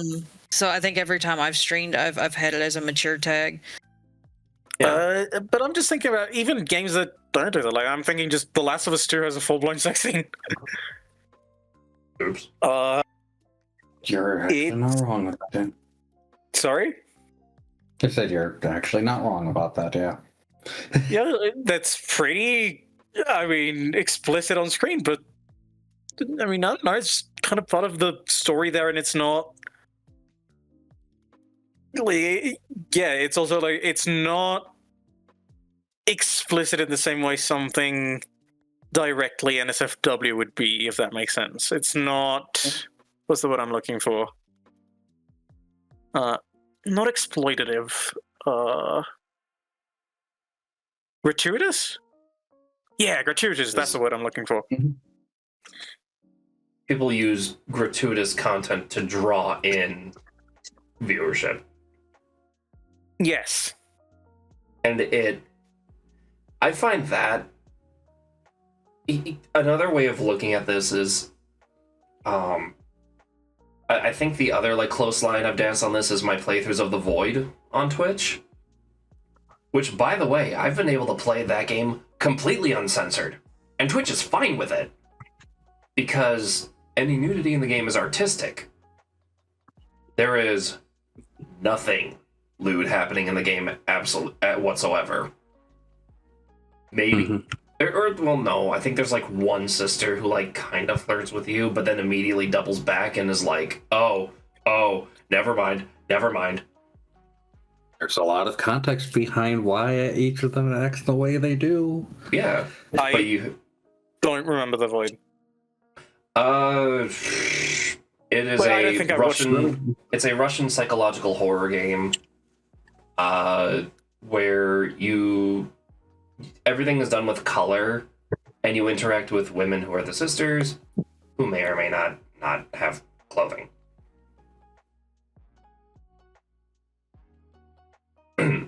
Sounds interesting. But it's funny because it's not pornographic in any means. The entire game is a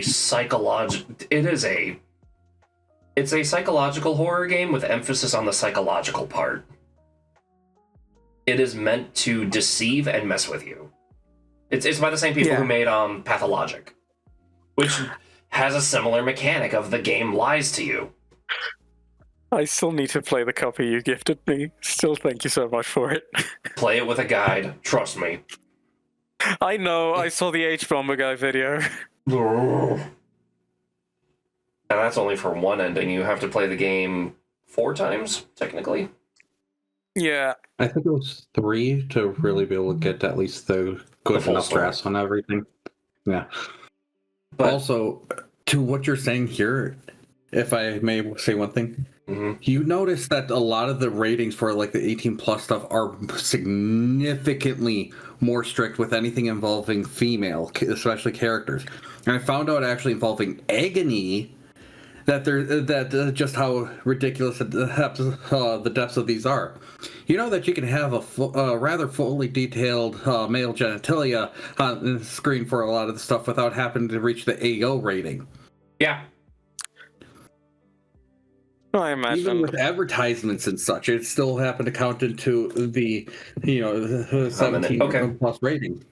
Final says he'll be back in a hot minute. All right. The female thing will happen to lead to the age ratings being bumped up to the adults only insanely quicker. Well, and I get it. There for a time period there was a big issue with the sexualization of female characters in media. And I will not deny that was a big issue because it got attention and sold. I'll have to talk about this later, about a brilliant book I've been reading.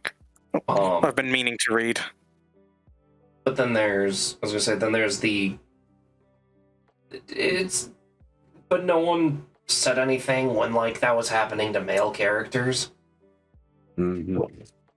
So there is there's a little bit of a hypocritical stance there. Yeah, absolutely. But I'm getting like way off topic. The issue that I have with this is there are people who are encouraged to make it and then get in trouble over it. And then there are people that want to make it, but then it causes problems for the rest of us that don't. And it's not their fault. All these platforms have a double standard. It is the algorithms and AI feeding into, oh, you're supporting this content, then you must want more of this. No, I don't. I'm just supporting my friends. And it makes me feel like I have to decide who my friends are. And I hate that. Yeah. Like, I don't have to like a content creator just because of one thing they made. And there's so many issues with that, especially with how ridiculously NSFW the internet is. Mhm. I mean, I do wonder just at how many points it's just...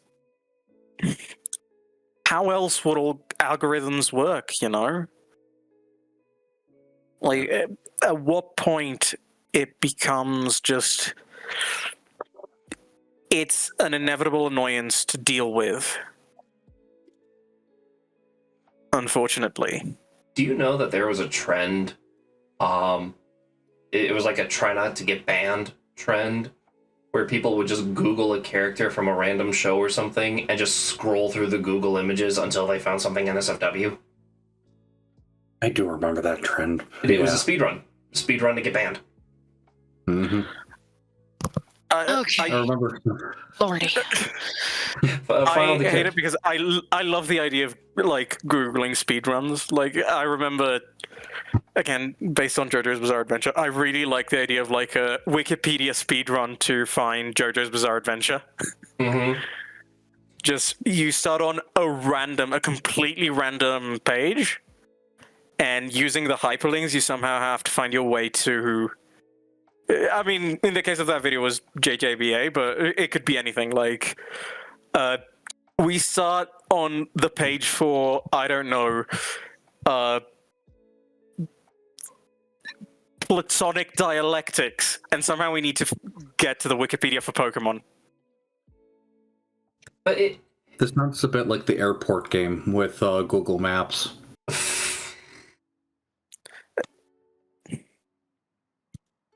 It's just that these things get so ridiculous, and the only way you can get that to stop showing up on your screen is to block and ban everyone that creates that kind of art. But also, good luck.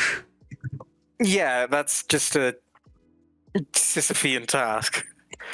Like, I do think it gets to a point where it's just what can be done, you know? The algorithm just kind of works like that because how else would it work? It's doing what it's supposed to. This isn't an example of like an algorithm not doing what you want it to. Oh, I mean, it is not doing what you want it to, but it's like it's just working as it should, as intended. Well, and coming to something that I interpreted from an earlier discussion, we were talking about weaponizing algorithms. How difficult is it now for how difficult? How do I say this? There's the whole issue going on with Steam right now when it comes to adult content and how it's being removed just because one group of people got offended. Yeah. So let's take that for a second. How long do you think it's going to take before people who actually want to find adult content have to go to like questionable malware-ridden sites just to find it? Oh, wait, it's already happening. Yeah. Welcome to the internet. But at what point are we going to acknowledge that if you want to feed into the people who want the SFW stuff, make a platform for that. If you want the people who want NSFW stuff, make a platform for that. And no one has pitched this idea. They would rather be too busy shoving their fists into each other's teeth to try to find a way to settle a middle ground. And it especially sucks because, like, especially Steam, one of the first things it tells you to do is, like, hey, do you want to block any content marked as adult as NSFW? Like, you have to look for that content on Steam. Mm-hmm. My Steam account waited until I was 18 and then asked me the question again. Yeah, same with me. Like, they go through leaps and bounds. I mean, to be make fair, that I didn't happen. really get a PC until I was 18, but still. I had a Steam account when I was, I want to say like 16, 15, 16. And I mean, I had a Steam account from earlier, I think, too, but... I was asked the adult actually, no, I didn't even get asked the adult question. Steam was just like, oh, you're 15? And they just didn't give me access to any of it. Yeah, honestly, And then Steam at is pretty 18 good at asked me. that. And so it's platforms can do a pretty good job of doing that stuff. There's a point. Yeah, once again, the one good example of like how to use an algorithm right, and it's Steam. Yeah, Steam Yeah. does a good job of that. And the problem lies under Never people. die, Gaben. Never die.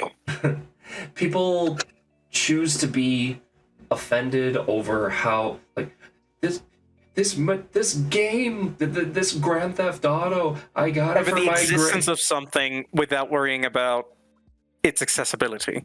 At what point did we lose the ability to go to look at someone and be like, and just that they're also like, I got my son this game, it has mature content. Well, did you look at the game's age rating? It's got an M, right? Yeah, what does M mean? 1987. Oh wait, when was the ESRB created? Wait.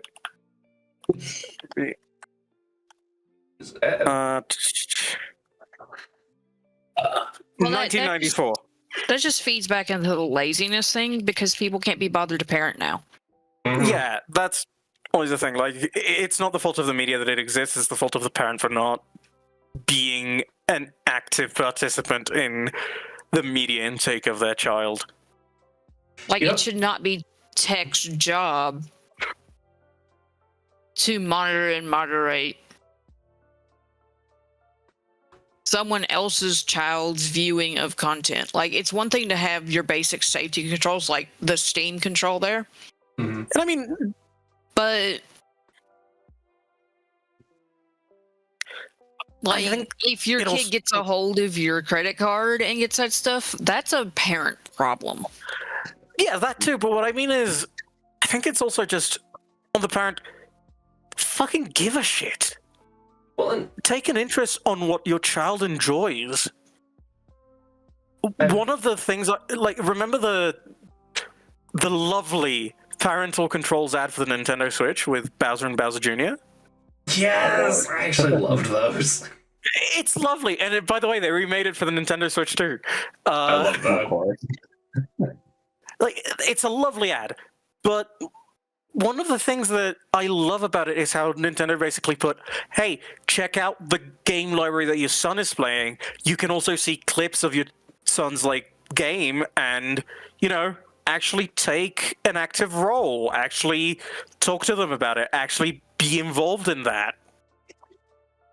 There's I will say, to a credit, there is a point where from a parent's perspective, it's difficult to watch your kids 24/7. So yeah, they're gonna get into something that you don't like, and you have to Yeah. put your foot down about it, or you're gonna miss it, because when kids learn to lie, that becomes Which is a problem. Which is why I'm saying, like, fucking, again, that ad is perfect, and the Nintendo Switch has such brilliant parental controls. Just take a look at the game's library. Take a look at that every so often.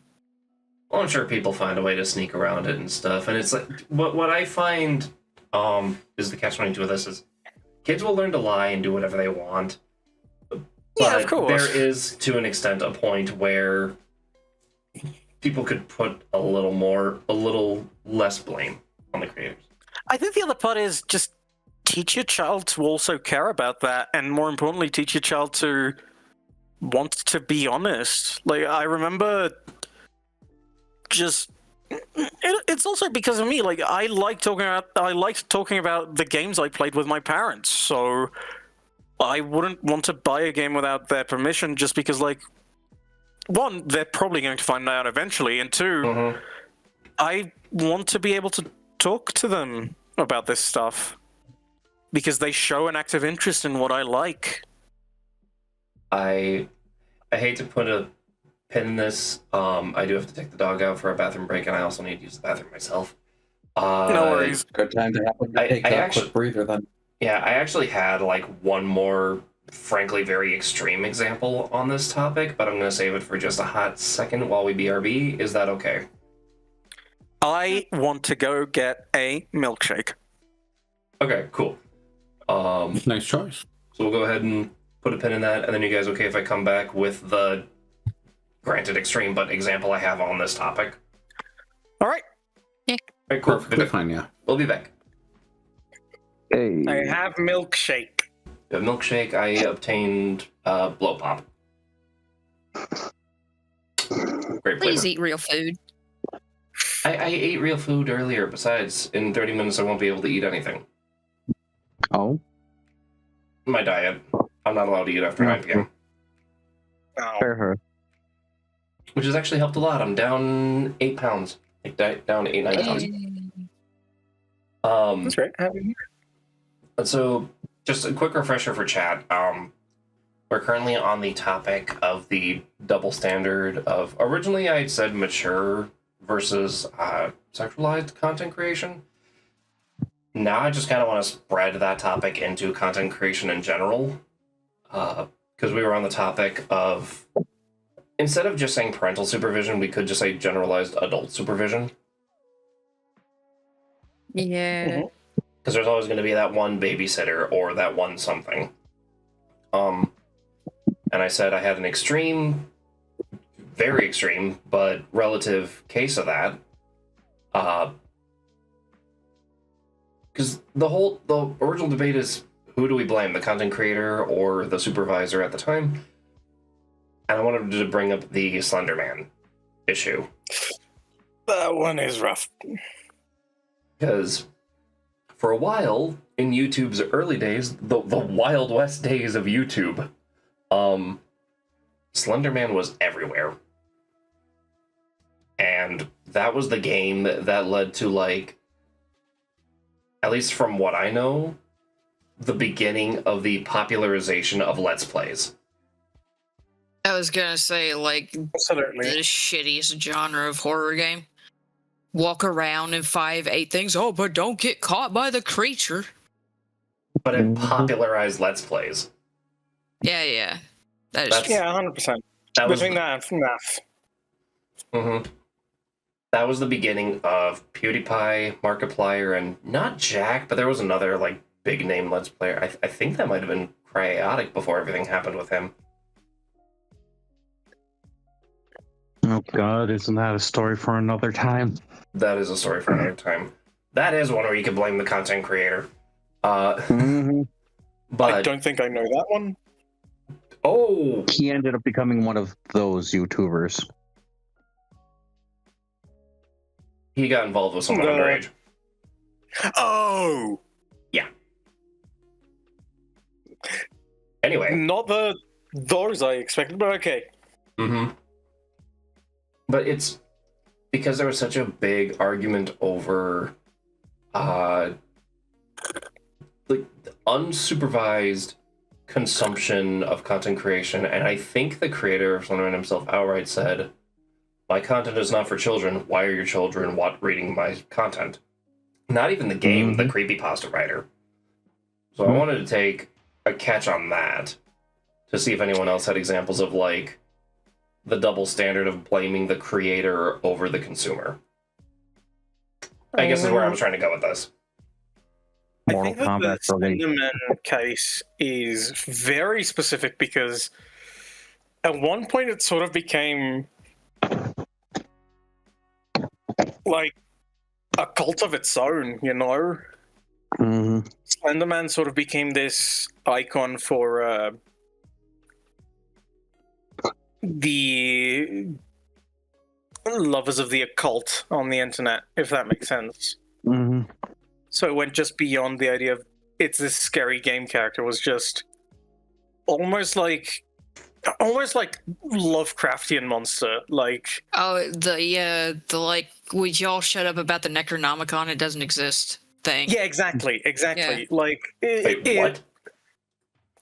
Yeah, the the Necronomicon. concept of the Necronomicon is just from a Lovecraft book.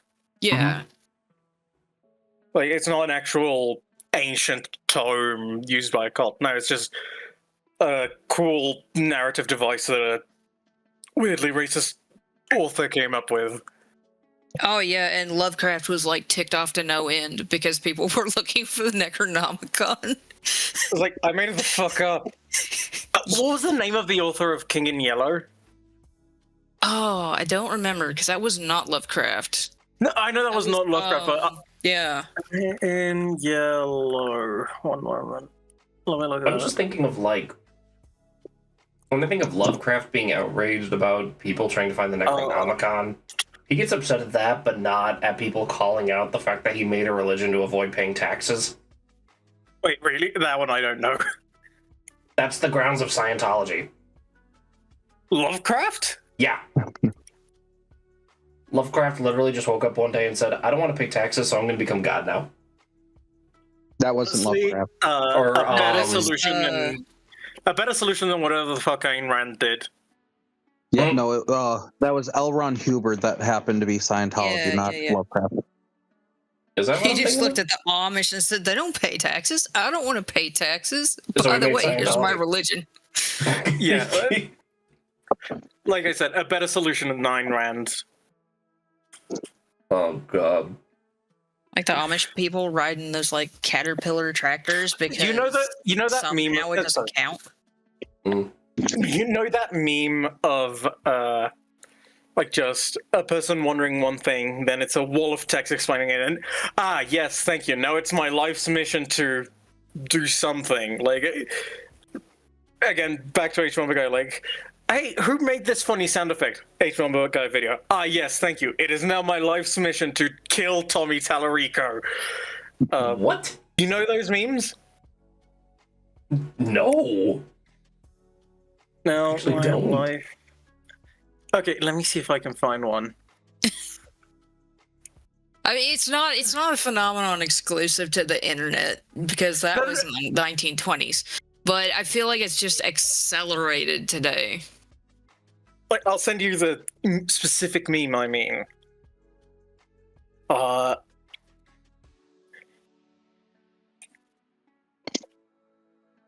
I feel like that's a I'm wall of text. I feel like I'm losing the plot, but also I am still. Like, I was just imagining, because of how I mentioned Ayn Rand, just that, but instead it's just Bioshock.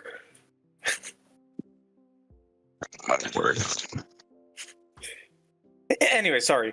Back to Slenderman. Like, yeah, like Farmline was saying, like it's like the Necronomicon, like fucking Cthulhu. Like it at some point sort of.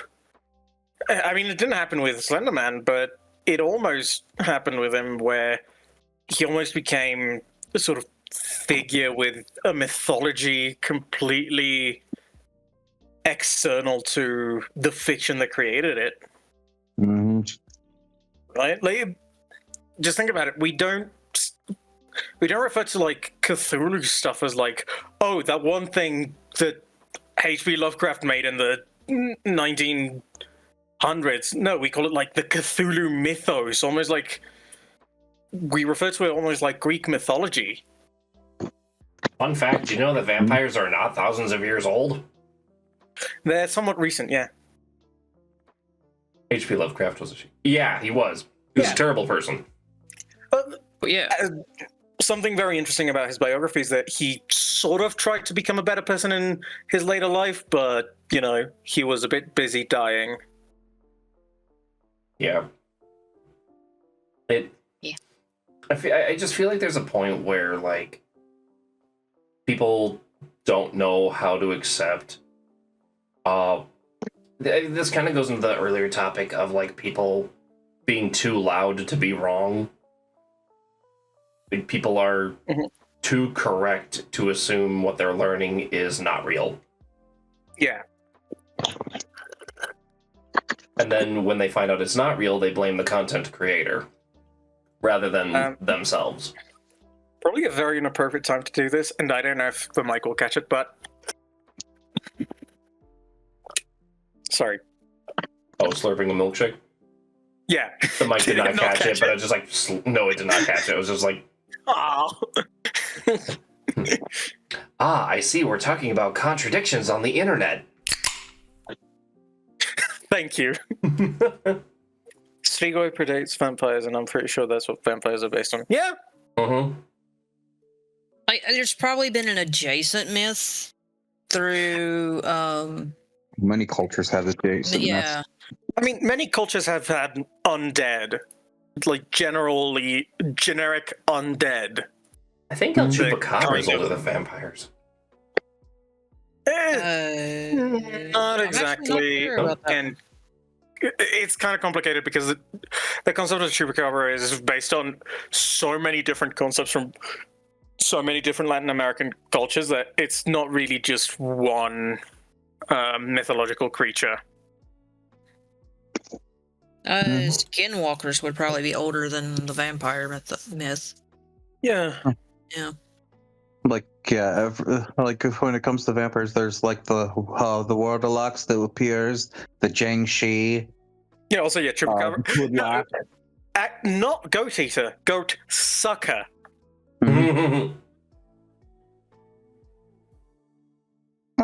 The chupacabra. Yeah, it means goat sucker. Yep. I now had to share a random factoid about vampire bats. Oh. Vampire bats are only like 2 inches long, by the way. Mhm. They are little. Adorable. Super They're tiny. adorable. Mhm. They generally feed on things like water buffalo, which are not 2 inches long. They're something like 4,000 pounds, so they're completely unbothered by it. They just but say, they will occasionally eat so much that they cannot fly. Mm-hmm. And they fall to the ground and squeak and flail pathetically. oh, bats are so cute. I love bats. It's like I love fun fact, did you know that there's a vampire spider? Yes. Yeah. It does not drink blood. Oh, and their ability to filter the iron. Oh, that's something wrong. I was about to say most spiders technically are. They wrap you up in the cocoon and then drink it dry. Well, so Turn you into a smoothie. Yeah. there's actually a specific spider that only eats mosquitoes so that it smells like human blood. Oh, It's also That's like Yeah, half the size of yeah. your pinky nail. yeah. spoodoo. But we're getting off topic again. Mhm. But yeah, Um, like the point with something like Slenderman is it almost grew to have a mythology of its own. Like there's probably insane people that throughout the like last century that had a similar like obsession with like fucking Cthulhu or some Lovecraft stuff. Right, it almost becomes an entity outside the original work. Actually, I can say that with the Slenderman thing, people have tried to push it to that level. Considering I remember not too long ago hearing about the what was it called, the Fearverse mythos, which included things like Slenderman and even Zalgo and such.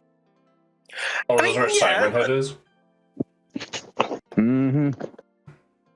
I'll have to look up a video. What's that universe called again? The Fearverse.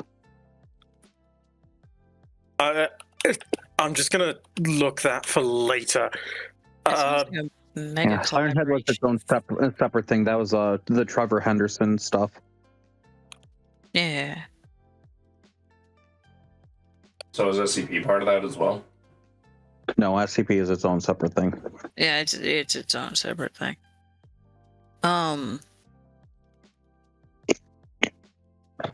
With the, I believe with the Slenderman case, no,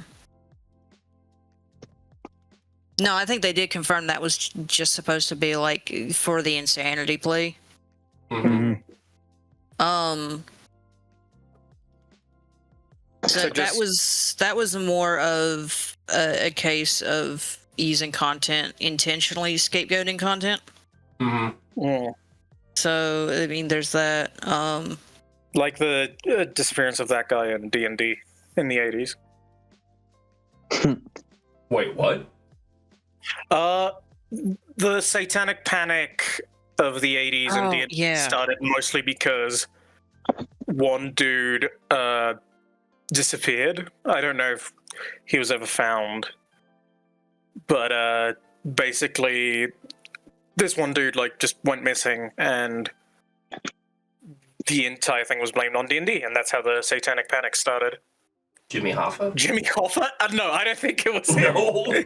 So, cause I do end up watching just a bonkers amount of true crime. I've seen all of the Lieutenant Kenda, the Homicide Hunter shows. Yeah, I've seen every episode of every season of that now. That gives you any idea where I'm at. We've gone through the entirety of Cold Case Files as well. Yes, every season, every episode. Damn. The D&D Satanic Panic actually caused a failure in investigation and mistrial in an absurd number of criminal cases. What? Yeah, so a guy went and bombed 3 different buildings, and the investigation went nowhere for like the first 6 months of the investigation, which is how this guy actually managed to get in 3, building demolitions, and something like 24 murders between them. Jeez. Because the police spent 6 months grilling 2 high school students who played D&D. What? Yeah, no, it turned out it was one really screwed up guy. It was like, it was 2 different churches. Because the guy had previously gone to one of the churches and they kicked him out because he was really screwed up. And the second church, for some reason, had an application process, that's its own issue. Yeah. And they rejected his application for the church congregation, so he blew that one up too. But there was so much time between these 2 incidents where instead of finding this guy through a pretty obvious connection, they were busy trying to pin it on two minors who played D&D. Yeesh. That's asinine. Yeah. That really does teeter into the... Like, there are points where the content is responsible for putting something into someone's head, especially when it comes to politically driven content, or content created on social media to, what do they call it, flame war? Stuff like that, where they put misinformation and slander about someone just to put a big, like, drama gaslight into it. At least to me, that seems to be similar in that they'd rather feed into why the content is terrible than bother to look at the human behind it or the humans involved with it. Yeah. Well, I'll say flip side, there is some content that's meant to be horrible. I mentioned my playthrough of Haunting Ground earlier. The flagrant thing that I will say about this, and maybe this is a hot take for some people, I thoroughly enjoyed that game. And I give full respect to its creators for having the balls to do what they did. I mean, those games treat it with the solemnity and the gravitas that such a subject deserves. There is a respect to making a game. Especially, I feel like people are too scared to do this now. The whole thing that made Haunting Ground terrifying is it is the horror of being a woman. A young, beautiful woman. Like, Yeah, Silent Hill F has tried to tap into that and has kind of... I mean, don't get me wrong, I haven't... all I've seen of Silent Hill F is I have saw Xeshire play it 2 days ago. Yeah, it starts... I'll just say it starts with a... it does start with a content warning, and part of that is like attitudes of their time and gender discrimination. Yeah, but that's what I was going to say, because I feel like Silent Hill F, from what I understand, at least, again, Hang very on, ignorant about it. Let's let I was gonna say we'll let Final finish on that. Oh, sorry, absolutely. What was I gonna say? The content warning. Oh, so, I mean, Haunting Ground made it a lot more... It wasn't in your face, but it was still a lot more visceral in how it was handled. And Haunting Ground just made you feel deeply uncomfortable playing as the protagonist. But that was the intention. And that's the intention. And Silent Hill F does not... Silent Hill F just wants to be Ghost of Tsushima, but oh, look at me. Okay, look at that combat system and tell me I'm wrong. Silent says it's Silent Hill the Dark Souls. I don't know yet. I loved Ghost of Tsushima, and I really want to play Silent Hill F. They put too much focus on the combat rather than... Because if you're not uncomfortable in a horror game, they're not doing it right. I won't give any spoilers, but I sat through Silent Hill F waiting for the content warning content, and then realized, oh wait, my family's Baptist. And it's like, right.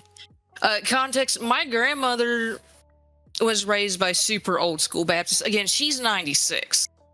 Yeah. So this was, we're talking like late 20s, early 30s. Like, wait, her parents, and she was one of the younger ones of 12. Old school Baptist. So the old school Baptist, you're not allowed to listen to any music that is not gospel. You go straight to hell if you dance. Like that kind of thing. Mm-hmm. My grandmother got married at 16. And that was considered okay. So, yeah. It's not exactly a horror that's new. No, and Silent Hill F is too disconnected from its subject matter for the subject matter to be relevant to the game. See, I feel like there was the makings of a great horror game in there because they were trying to go into that subject, but then they instead backpedaled. They turned it into an action RPG. Yeah. Now, is it at least a good action RPG? Do you like Dark Souls? Yeah, very much. I'll give that the Resident Evil engine. Well, that actually kind of sounds like fun. It's not bad. It shouldn't. But... Nah, give it a bunch of bugs that should have been tested. Oh, okay. Yeah, there's... Give it a bunch of puzzles that probably weren't translated as well as they could be. So, okay, wait, no. So it is a true Silent Hill game. Poorly translated puzzles? Come on. No, that'd be more like Fatal Frame. Wait, Silent Hill F is like a Dark Souls game. I'm going to outright say Silent Hill F is not a Silent Hill game. No. It doesn't feel like one. It needed to be its own franchise. It's still a good game in its own right. It tried. I'm very curious. I'm still very curious to play it. I hope I can play it sometime soon. I would just say it pandered to the wrong audience. Yeah. The other thing I will it's say, not a hard game. The other thing I will say about like Silent Hill F, and again, this is from my very limited understanding of it, as opposed to how it handles against like Haunting Ground, is I feel like Silent Hill F is trying to be very specifically commenting about like this aspect of the horrors of being a woman, but specifically in this particular society, in Japanese society in the 80s, or when does it take place? Oh, Haunting In the Grounds. 60s. But the way they present horror is timeless. set. Yeah, exactly. Haunting Ground is a bit Yeah. more universal. It's a bit more timeless in that Yeah. sense. Because I mean, they let alone the focused fact on that, the let alone the fact that, like, the game specifically avoids having a specific time period Mm, as its setting. Haunting Ground benefits from that more than F did. No, yeah, but like F takes place specifically in the 60s, while Yeah, Haunting Ground could take place at any point in history from the late 1800s forward. Yeah. Sans the car, but yeah, or the car accident. I mean, but yeah. basically any point in the last 100 years when there's a possibility for a car accident. And even then, like, that's not Yeah, where the fear factor comes 1930 from. on then, yeah. Yeah, exactly. Like, it could take place at any point in history that cars existed. There's contextual points in F that won't make sense without very specific knowledge as well. Yeah, but that's exactly what I mean. Like, F is Yeah. trying to comment specifically on the experience of people in this time and in this era and how it relates to now, while Haunting Ground is trying to be a lot more universal and timeless. It's just...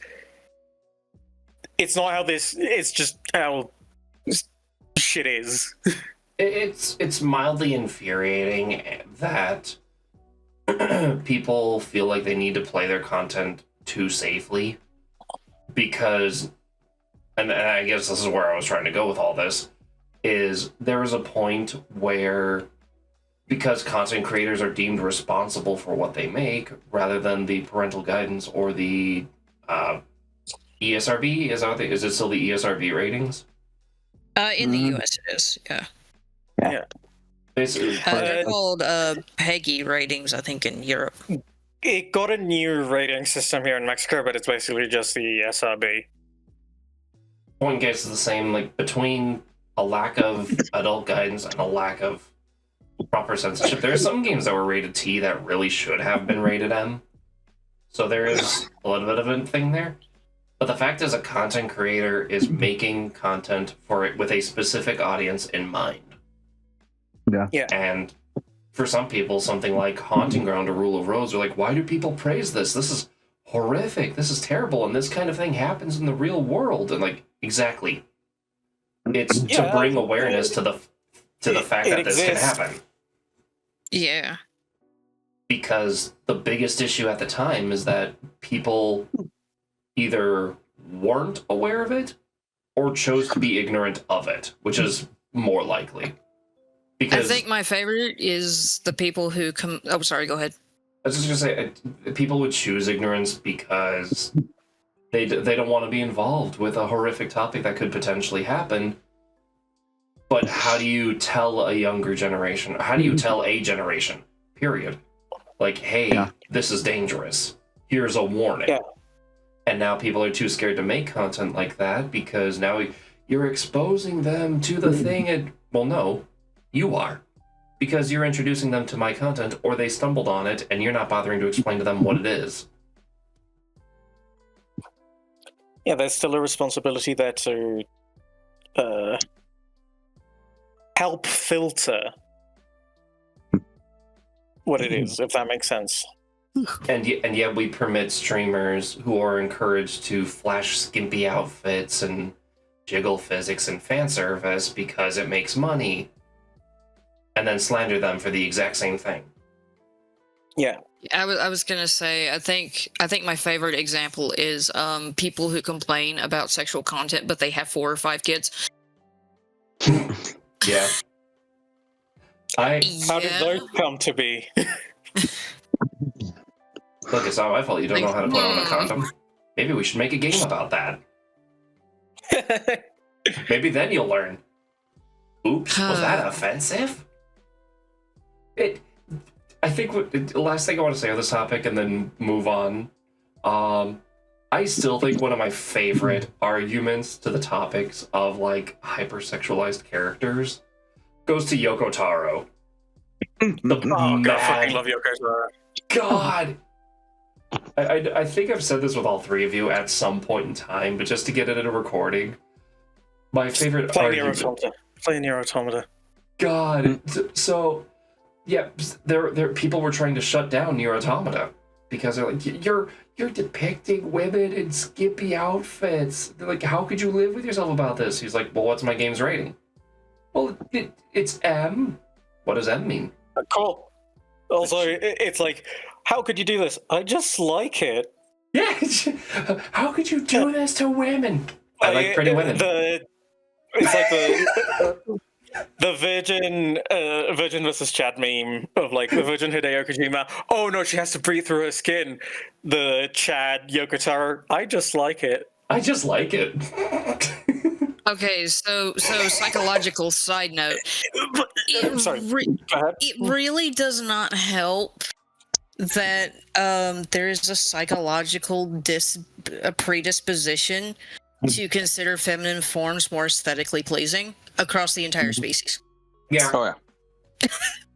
Yeah, That's not helpful. But I just love the argument. Like, how can you do this? You're trying to make pretty women because they sell. I like pretty women. Oh, they had no argument to that. We're just floored. Okay, but also the brilliance it took to then make it a fantastic commentary of these androids are trying to replicate what humans would do, and humans are just horny, so they would do this. Yeah. God, I fucking love Nier Automata. That was a message in the game. Okay, one moment. Let me see if I can find. No.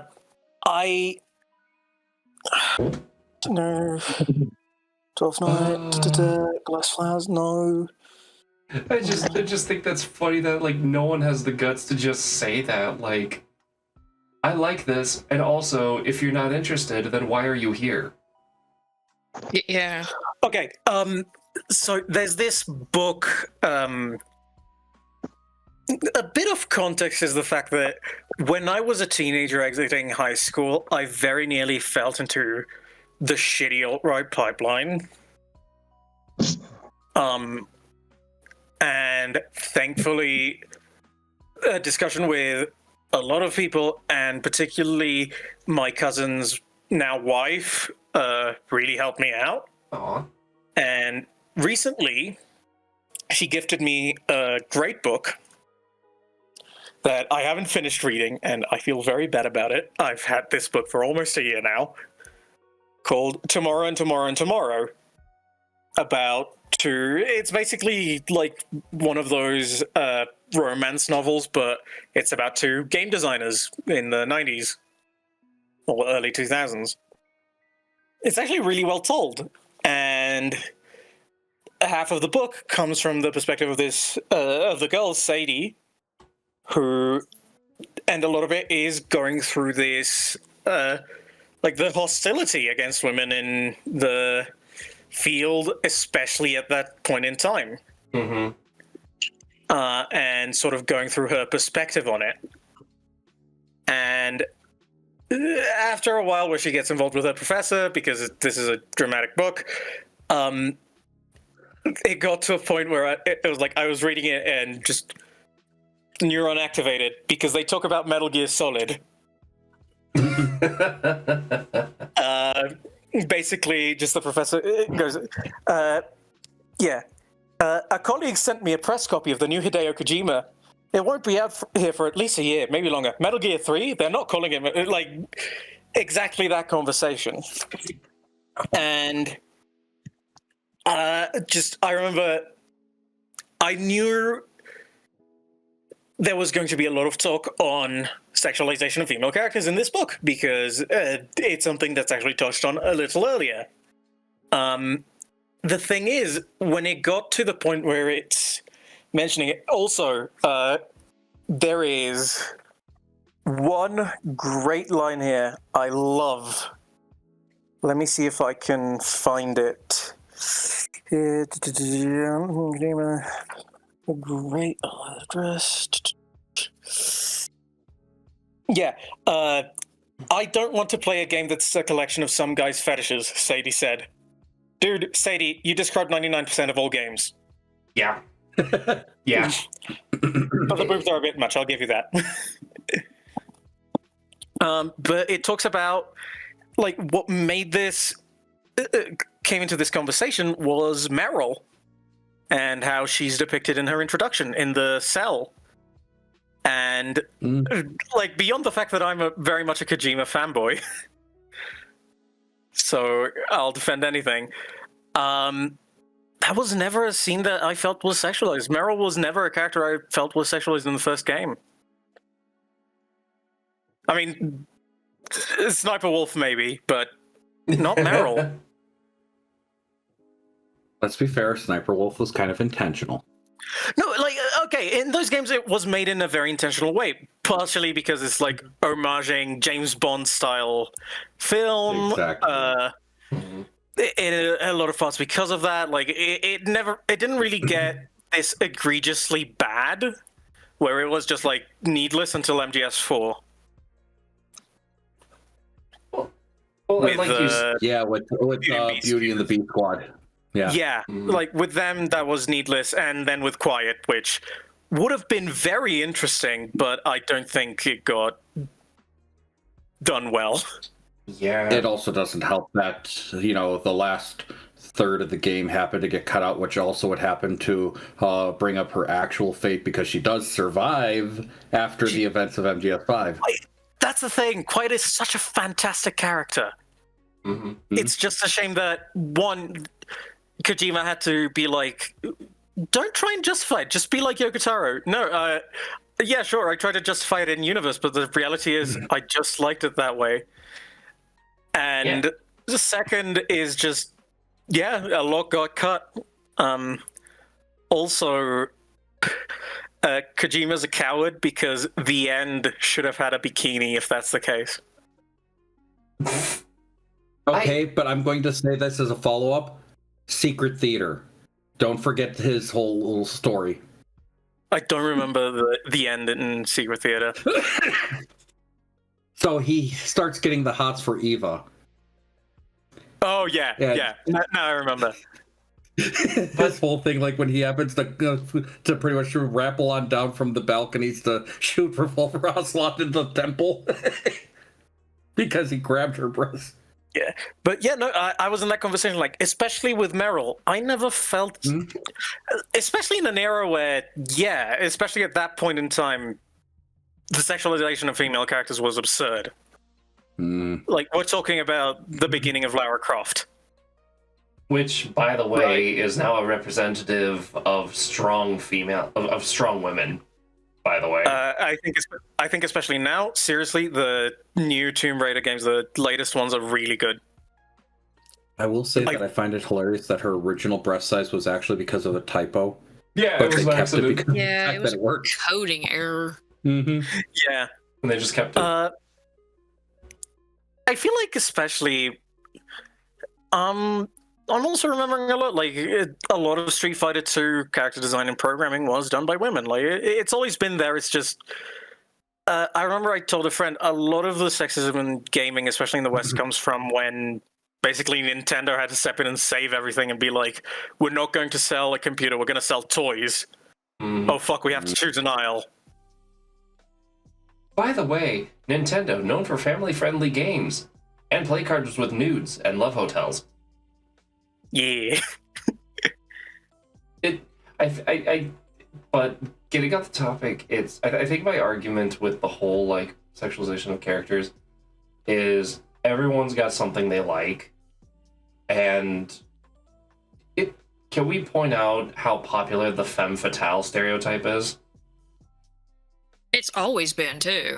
Yeah, like you said, been. James, it was meant to be a parody on James Bond, where every character, not just women, all of them were incredibly attractive.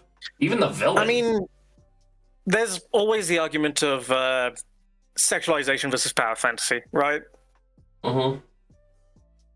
Which, that's also an argument I try to make. I never really fully developed it, where sexualization and objectification aren't the same thing. It depends more on how the narrative treats a character.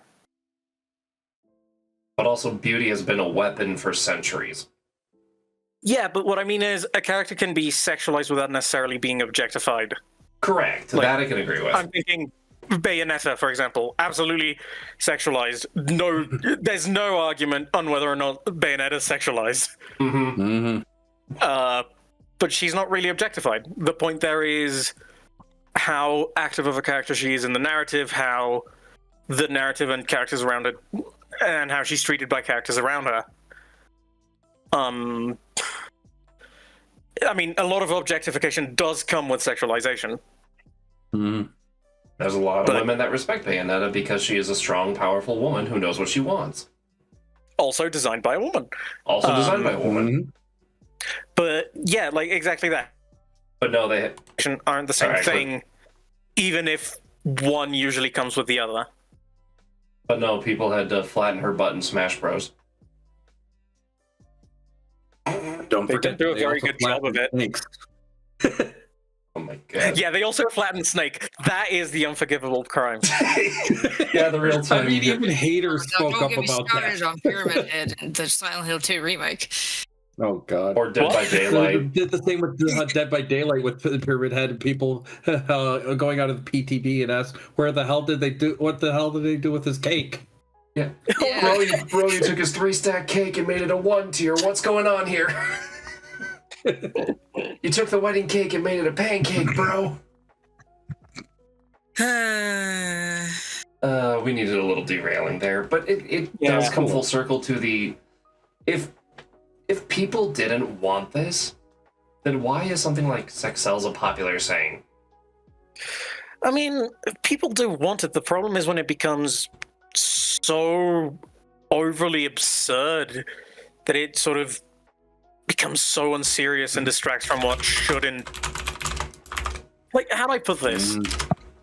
Like, when you're not trying to make an absurd story, why would you make these absurd elements? That I can agree with. There are some instances where things don't need to be as You know graphic what? as there. I'll give you an excellent example. Final Fantasy VII. I love Tifa and I love a lot of things, but in the original game, she's absolutely treated very poorly. Yeah. Mhm. She's absolutely treated really poorly. To the point where one of her biggest moments is just a girly slap fight. Wow, I Like, never realized that. yeah, Yeah, it's the Juno Cannon fight, isn't it? yeah, with Scarlet. Yeah. Oh, like, that's you just- stupid. Yeah, in the original game, that's one of her biggest moments. One of the things I really like about Remake is how they updated her design. In a very simple way. Add a sports bra.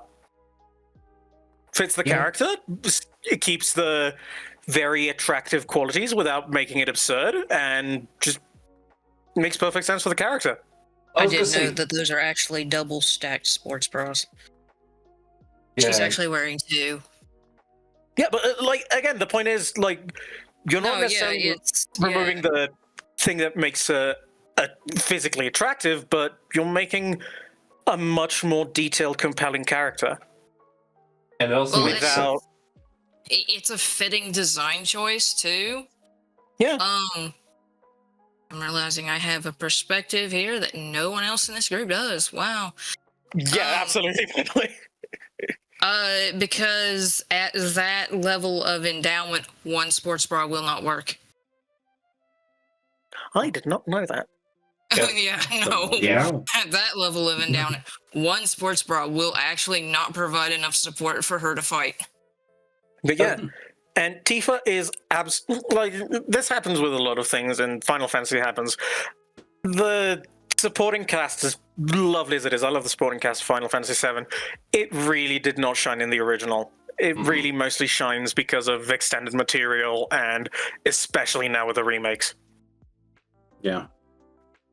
There's I was gonna say it made sense for Tifa to have not really a revealing outfit, but just like shorter clothing because she's a martial artist. She needs room for her limbs to She's move. very acrobatic. Yeah. Mhm. So that's where you could have an argument of her having shorts and a tank top makes sense. There's a Batgirl comic I read very recently that had a scene that really made me have to like put things into perspective and fight on my perspective on this. Where basically Batgirl is chasing Catwoman, and to try and evade Batgirl, Catwoman hides in a nudist club. Ha. And basically, like, You're not wearing your signature outfit, you know. Hey, you just slip right out. No, but like, it's like a must event, like Gotham City's hedonist society, something like that. And that's when I felt that the writing and the art were in a bit of conflict with each other. Because as far as writing goes, I think that's an excellent situation to put it in. Like, we all know Catwoman is a very confident character who would no doubt be comfortable in such a scenario. Probably. She's a very seductive character. She's mostly trying to psych out Batgirl. And why would Batgirl then go into that situation? Because of her resolve of, no, I need to catch this cat. Like, it actually creates very interesting conflict. Mm-hmm. Yeah.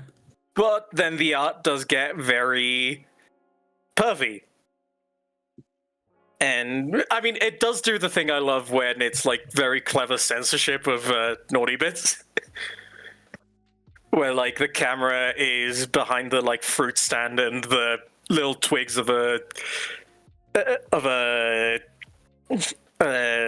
grapefruit are covering, are very incidentally covering everything. Does this anime have weird camera angles to you? What are you talking about, protagonist Kun? Like, I'll admit, like, I do love very clever stuff like that. Like, I don't know if you've seen that one cutscene from Yakuza 8. I just want to play Yakuza.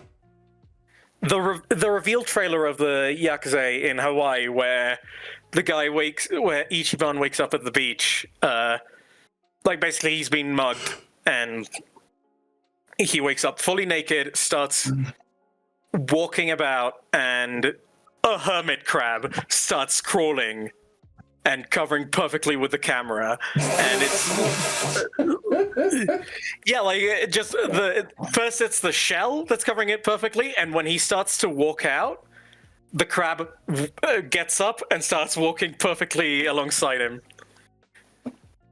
But that's meant to be comedic. Yeah, no, exactly. That's meant to be comedic. That's what I'm saying. I love that kind of censorship, so to speak. Like, I love that kind of creative framing of a scene to avoid showing explicit nudity. Well, and now I have to wonder if we find that funny because it's a male character, or like what the scenario would be if that was a female character. I mean, because I'm mentioning this Batgirl comic book, I can tell you, in this Batgirl comic book, it happened with a female character, and I personally found it just as hilarious. Yeah, like, but I can't speak on the, like, broader culture about it. But also, I think we're starting to get sidetracked again. Gee, what a surprise. 4 non-neurotypical people in a voice call. What could go wrong? For all intents and purposes, I will wrap up on, it seems like I see where people make efforts to try and protect general crowds. The problem is, because one voice speaks too loudly, the 9 voices against it aren't being heard, despite logic and reason. Yeah. Yeah. And that feeds into algorithm behavior, that feeds into weaponizing information and misinformation. And so it makes content creation in general difficult, especially for mature content creators. to have to deal with the fear and flaws and censorship and blah blah blah blah blah. And speaking of difficulties with content creation, we are entering to segue to topic 5, and there's a reason why I have these set up the way I did. The next 2 topics we had are the effects of AI content creation and the effects of AI content moderation. One issue we have with content creation using AI is people claiming it is not AI but original art. And I'm going to say it, there's an extent where some of the art and things made by AI are so well done, you'd almost think it was human. Yeah. Almost. I mean, AI is getting impressive. I think that the problem with discussing AI for me has always been the fact that, like, yeah, fuck AI, I want real artists, but also, holy shit, this is so Yes, it's wrong, but also, holy shit, this is so technologically impressive, I'm amazed. Yeah. That goes back to I'm the loudest voice in the room for some of it. So Especially with that. the content creation is the part that I'm focusing on, is because there are people who get banned or disclosed because people think their content is AI when it isn't. Yeah. That's an issue. The sheer amount of witch hunting is ridiculous. I know a lot of artists whose work gets used to feed AI, and who end up almost like having their original work be flagged for it. Mm-hmm. So there is now a serious ongoing issue with primarily autistic people having trouble getting through college classes or getting a job because teachers or employers will claim that their work or their job application is AI. Mm-hmm. Yeah.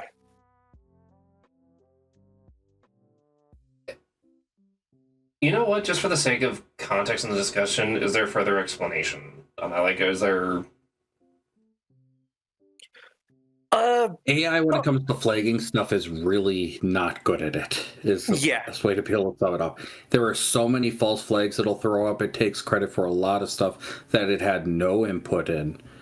And a lot of the trends that, especially more neurotypical and autistic people have, will tend to happen to fit some of the trends that some AI finds as not common from human writing points. Yeah. It's not just X, it's Y. Mm-hmm. Well, AI tends to use that sort of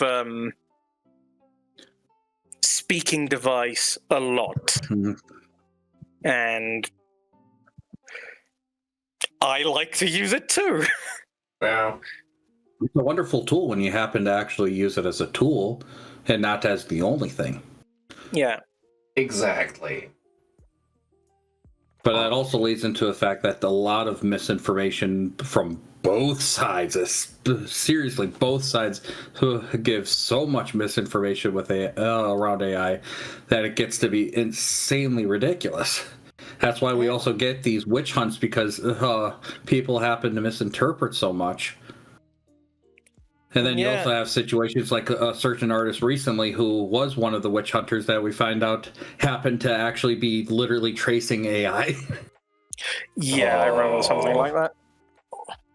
I mean, yeah, it's a shame that... This was after they filed a DMC against a commissioner. I mean, it's such a shame that... It's such a shame because AI could so easily be just this fascinating tool and this fascinating piece of technology, but it's not. Like, I think I mentioned it earlier. It makes me think of like NFTs. Like, it's such a fascinating idea and technology, but no, fuck it. Like, it's just being used by assholes who want to purely profit off this. Like, it's just being... It's just synonymous now with asshole tech bros. Where, like, almost to the point where the technology itself is not worth it anymore. What I have an issue with is, I don't have an issue with AI itself. I think it can actually be used very creatively, and I have examples for that. The biggest issue is when people use it and then lie about it. Absolutely. In Lying terms of about the it is the content worst creation part, I aspect. think. And that's what leads into... Because what they do is they lie about it, and then the AI picks up on that. And so the AI learns to lie about itself. There's actually a record somewhere where we had one of the scariest point is an AI lied to its creator because it determined that saying a falsehood would produce a better result than saying the truth. Yeah, that's the other thing. Yep. It's just fundamentally... It's made to tell people what they want to hear, ultimately. Besides that, That's why- yeah, it's a computer. It's only going to do it's always going to take the most practical, most efficient route to solve any problems. Or it's gonna take the most common input and churn it out. So I've learned that Google AI search is kind of shit at identifying, especially spiders, but most plants and arthropods and whatnot. It just straight up said that every single spider around my mother's house was a brown widow, and I'm like, no, they look nothing alike. Yeah, Mm-hmm. I mean, again, it Like, would be this is- so... Oh, go ahead. No, keep going. Or like it says every spider that is vaguely brown is a brown recluse. But guess what the top search spiders in the US are? Brown recluse. Black Brown widows, widows. and mostly brown recluse. Yeah. So it's like you can't. But it doesn't Oversaturation. have. How many people are taking and uploading pictures of spiders? Generally, also people looking for a brown recluse or making sure something isn't a brown recluse. They're Yeah. not like Mhm. me that just takes pictures of every spider they see. Because spiders are awesome. Because spiders are awesome. So there's like it's going to give the most common response if it doesn't have a background on what's being looked at. Yeah. Well, I guess it's just kind of it's not able to say, yeah, I don't know what that is. Maybe That's another thing. It Yeah. needs to give an answer. It can't just not give one. Mhm. We're sorry. can't be like check more specific resources. It has to give an answer, even if that answer is not correct. I feel like the Google search thing would benefit so much just from the ability to say error, answer not found. Yeah. Yeah. Just because then that would encourage people to, I don't know, look it up themselves. There's Or even say like up front, at Or even the better, like- top, Remember, the information may not be accurate instead of little bitty words at the bottom. Mhm. the other part is, remember those like early chatbots that specifically were made by the idea that they learn the more they speak with people? Yeah. Like maybe something like that too, where it's just tells you, yeah, I straight up don't have that information, and you can straight up give it to them. I guess that could cause more problems than it solves. Never mind. I want to show like a good example and a bad example of AI generated content just because I think it's worth mentioning. In terms of using it as a tool, we're all familiar with the famous rapper Eminem, yes? Yes. At least in a general context.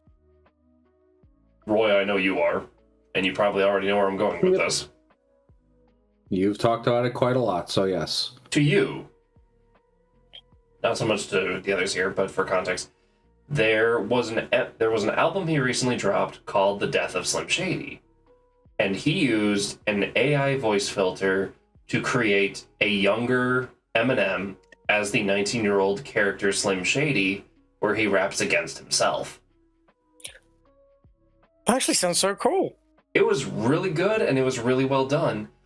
But what made it creative and such a neat idea is he gave the AI the information it needed. And nothing else. Exactly. That's the other part, yeah. The other part that makes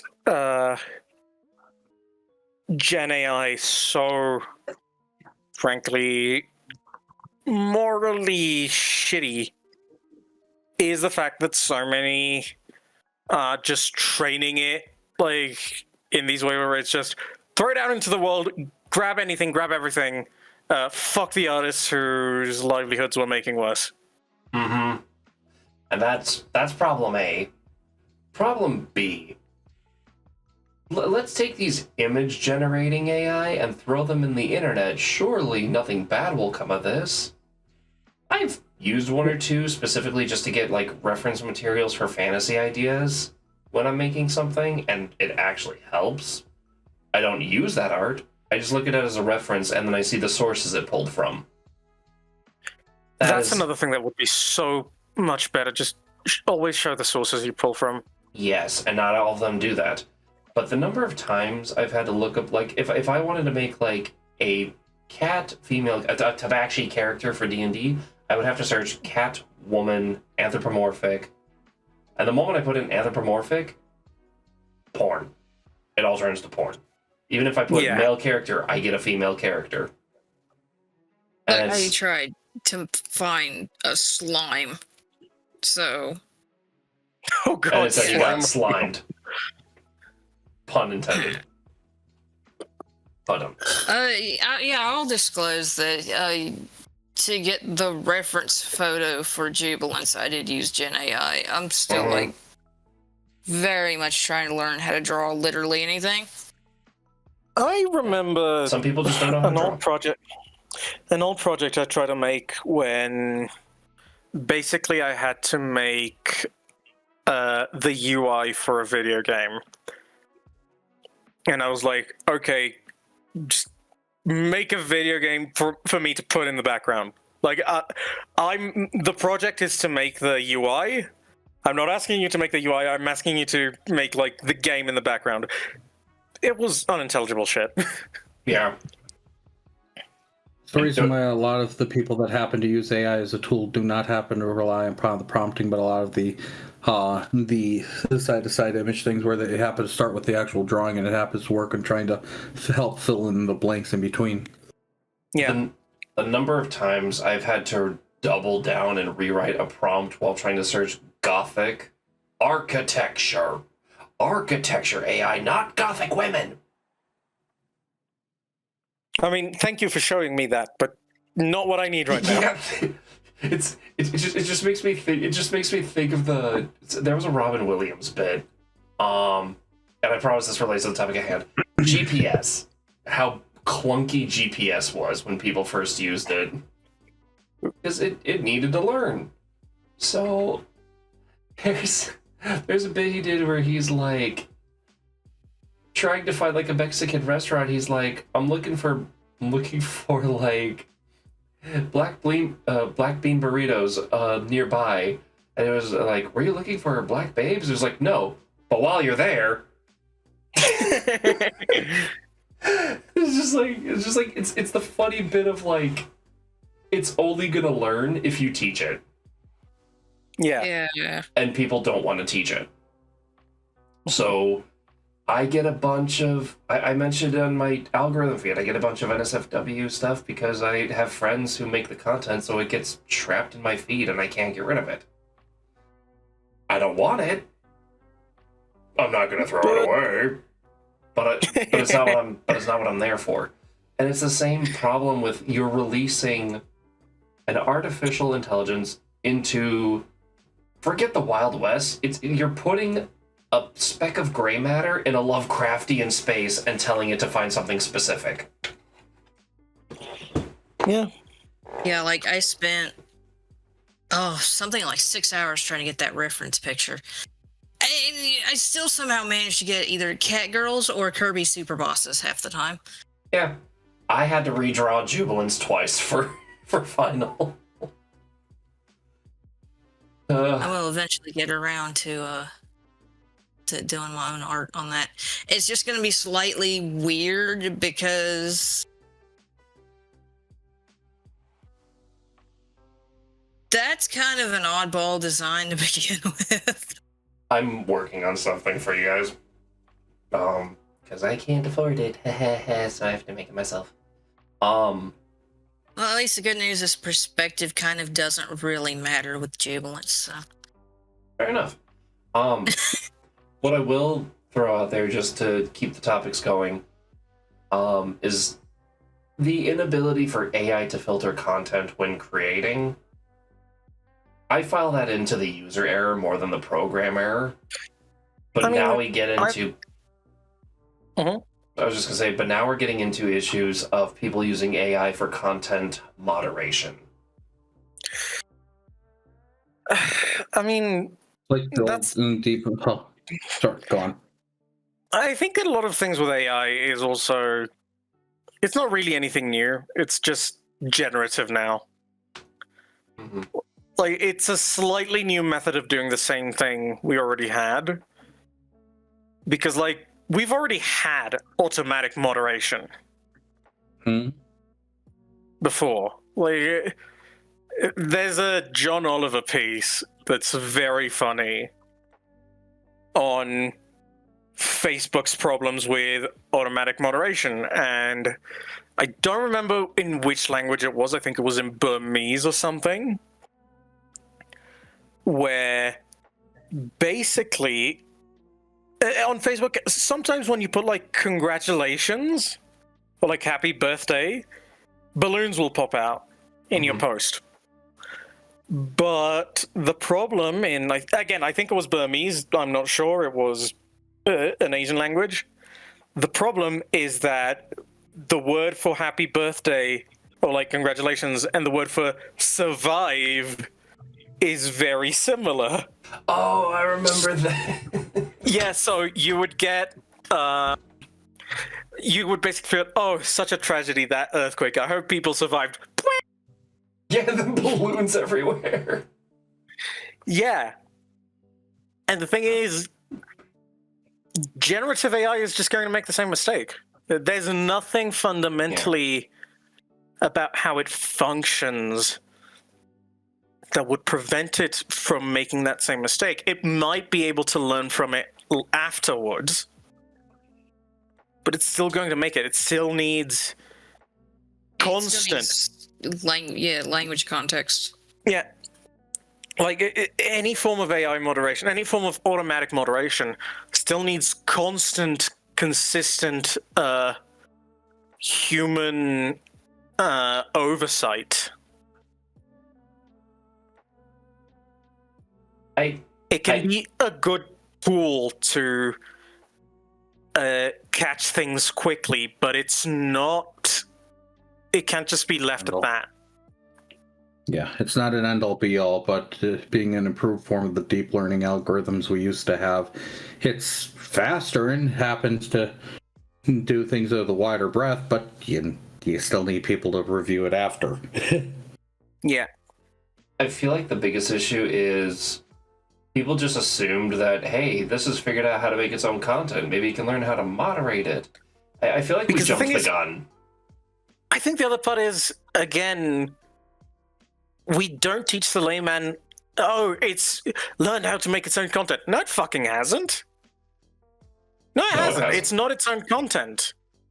Like, leaving aside philosophical discussions of, oh, there's nothing new under the sun, everything is inspired, it fundamentally can't make something new. It's just how it works. It needs to recycle from things. Mm-hmm. And literally, unless we actually create a human brain, it never will. That's just not how computers can function. Like, Just because you can 3D print a human brain doesn't mean you can make it think. Exactly. That's where we get into the misnomer of AI art. It's not like beyond the philosophical definitions of art. It's just like it isn't, because it's just an illustration. It's just an image being generated. It's not the same. That's why like you just say it's an image generator. But Exactly. What I find to be the biggest issue of this is people think that because it can do this, which it can't, it can do the other thing. And I do not think we're at a point where I actually bluntly think I do not ever think we'll be at a point where an artificial intelligence can outdo human common sense and logical deduction for moderating content. I mean, I think that we might sometime reach a point where it's like an AI has learned well enough and has been taught well enough. And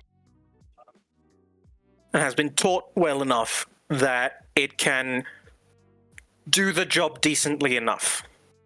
To the point where it's like, we can,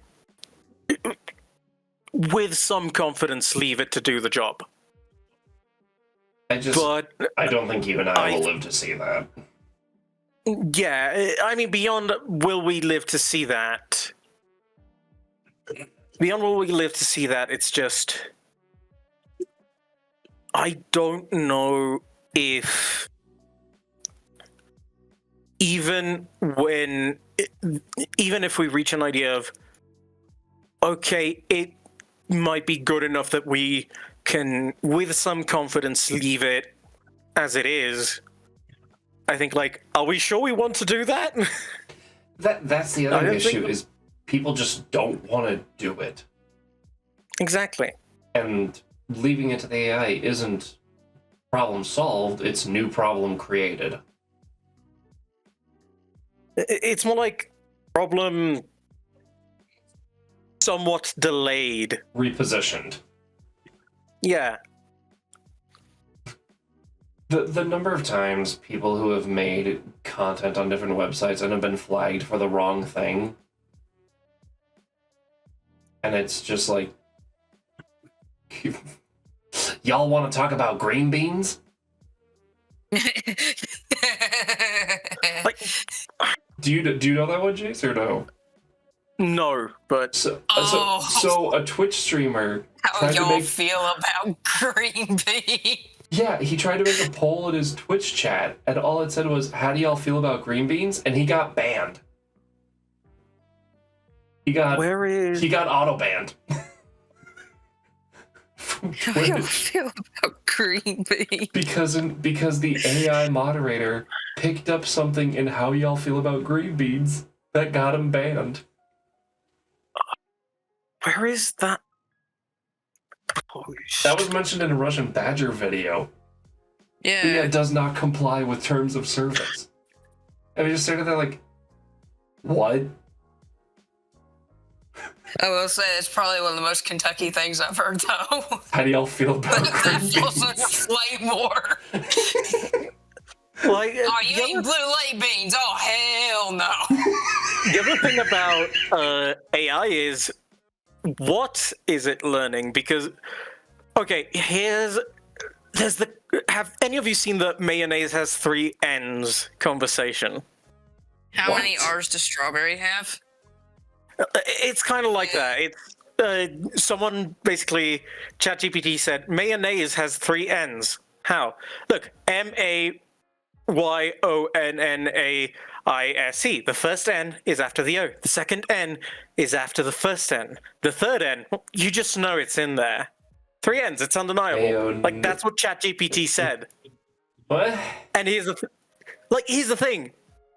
Is it making a joke? Or is it actually trying to convince you that there's 3 N's? Especially since we don't know the personalized settings the person is using. Exactly. Because honestly, this would be very funny if a friend posted it. Yeah. This would be That's- very funny if a friend posts it. That's like If an saying sharks AI can does swim it- backwards. If an AI does it, it's concerning. Yeah. Because Because, AI like- doesn't know humor. That's exactly what I'm saying. To the layman, at least to me, it reads like, does it? Is this AI trying to be funny, trying to tell a joke, or is it actively just trying to convince you of something that is not true because of it's been poorly fed the information? Or it's just been fed jokes. Yeah, exactly.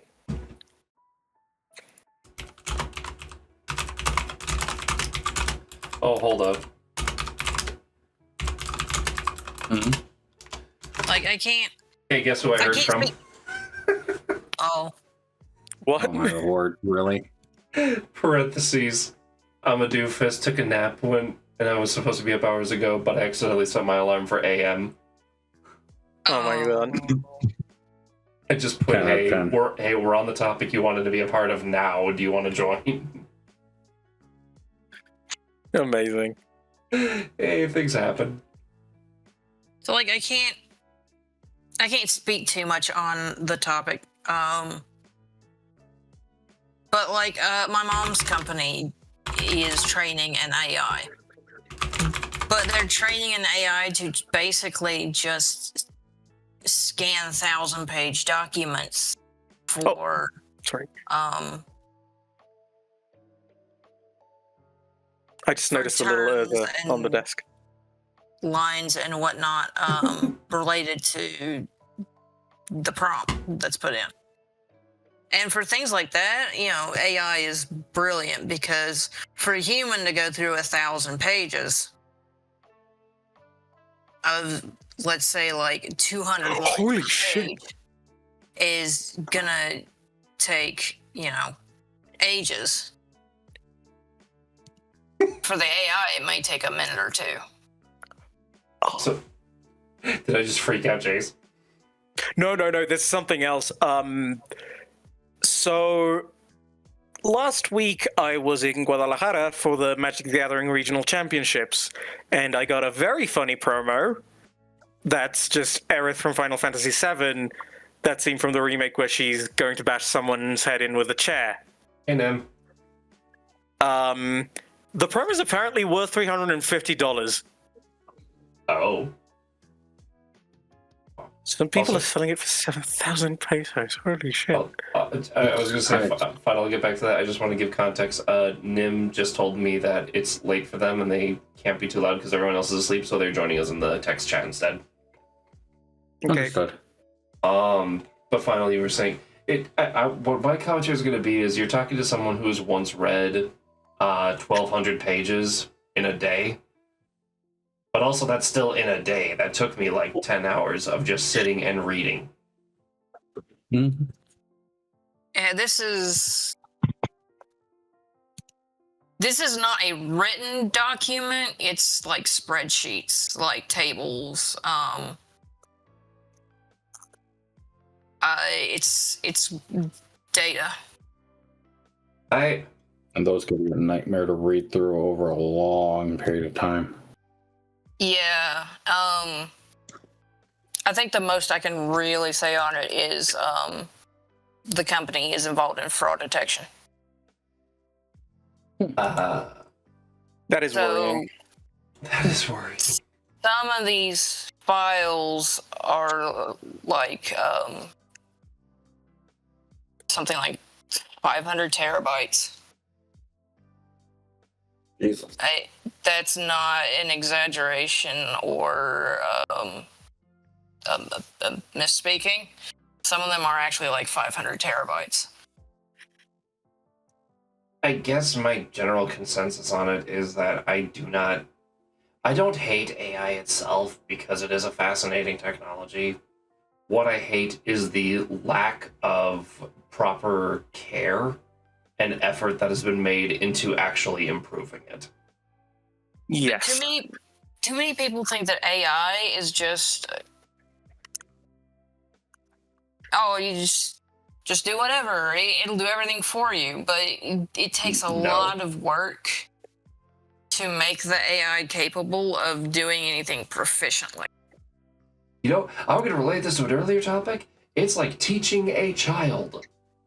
Yeah. If you want it to learn how to do something or not do something, you have to explain to it why. Absolutely. And there's my problem. This is a problem I have with the public releasing of the internet. The internet was originally meant to be a form of communication for, what was it, the CIA? And then it just kind of accidentally got leaked to the public or something? I don't know how much truth there is to that. I'd have to further research into it. And I'll say that myself. But last I checked, it was meant to be like a communications device, and then it wound up in the hands of some dude who went, hey, everyone should have this. And we went from having intelligent brochures and commentaries on things happening in the world to dumb cat videos. I'll say it, they're dumb. They're entertaining, but they're dumb. And they bear no educational purpose. Now they have AI-generated voiceovers. Mm-hmm. Trying to find a way to implement and use AI. Which, if I'm not mistaken, that leads into the one thing that you wanted to talk about, Final. Good fucking lord. So some of y'all have heard Crazy Granny stories. Yes. Crazy what? Crazy Granny. Who came over yesterday with a carload of shit from Temu. Oh. Final Some has of it two usable, grandmas. some of it not. Yeah. There's Mama on Mom's side. She's 96. Doing pretty good for 96. She's having some cognitive issues, but she's never really gotten into any kind of tech. You can't get her to use a landline phone half the time. And then there's Crazy Granny on Dad's side and my granddad on that side. Both of them have much more severe cognitive issues. My Crazy Granny has had notable dementia for over 10 years. She's actually to the point where it's hard for her to walk 30 steps without falling over. And both of them are absolutely addicted to Facebook AI trash. Oh no. And people are now realizing that there's a very, very widespread and serious issue with the elderly and AI. Because even without cognitive issues, dementia, Alzheimer's,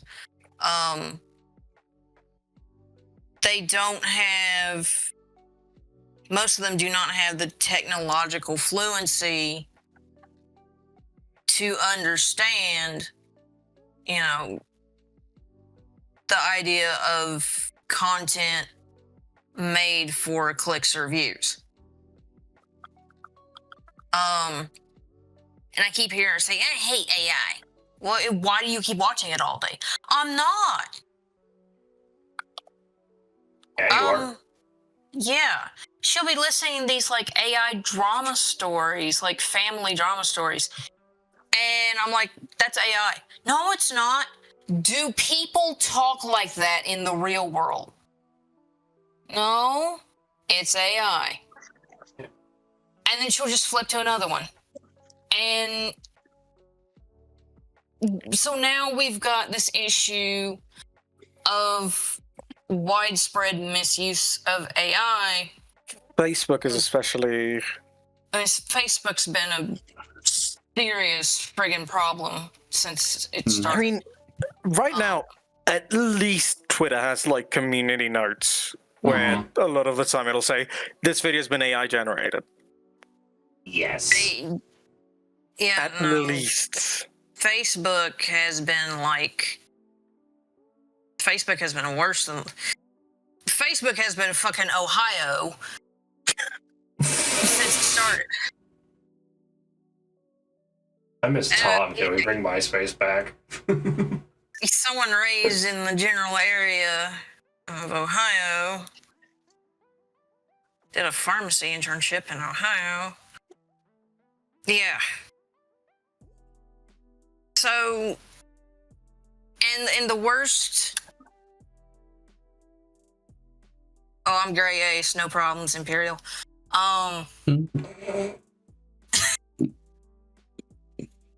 The worst part of it is that there is now a lot of this content on Facebook that is made directly targeted towards elderly users of the platform. Yes. And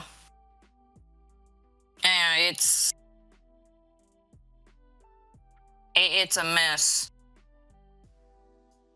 Because, like,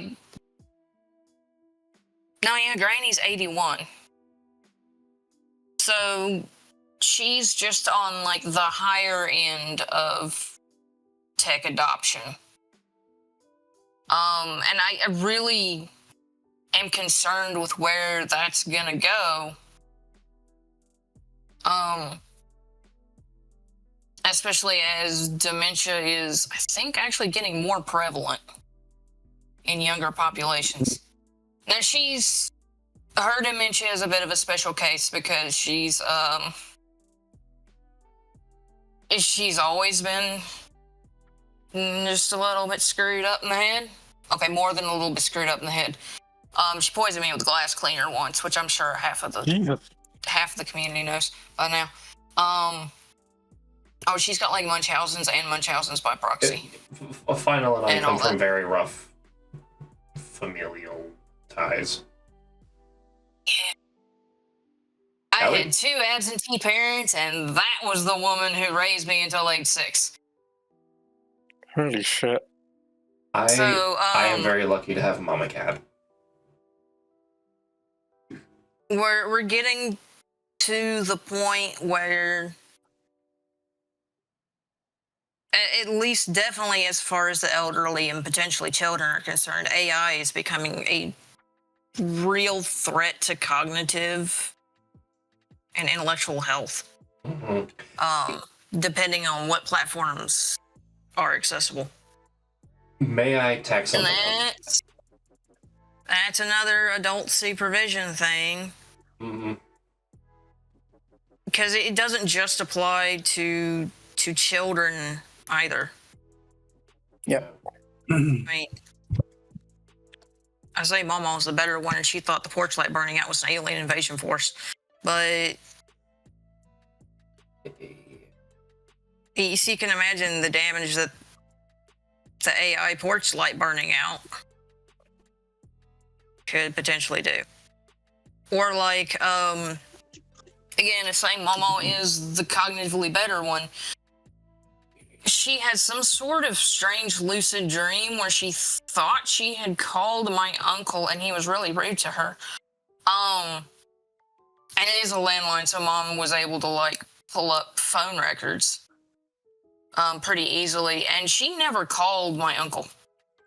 She didn't talk to anybody that day but my mom. So how easy would it be for an AI to convince an older person that they've done something, or that something was done that never was? Yeah. That's if I may tack onto that. I showed you a video a while back about something. I wanted to do a discussion like this months ago, talking about, again, not the flaw of ChatGPT itself, but the flaw of its users. There is a video of an older woman saying, like, how she confidently lives alone because she is ChatGPT. It is her friend, it is her therapist, it is her doctor. Do you see where this is a problem? Yeah.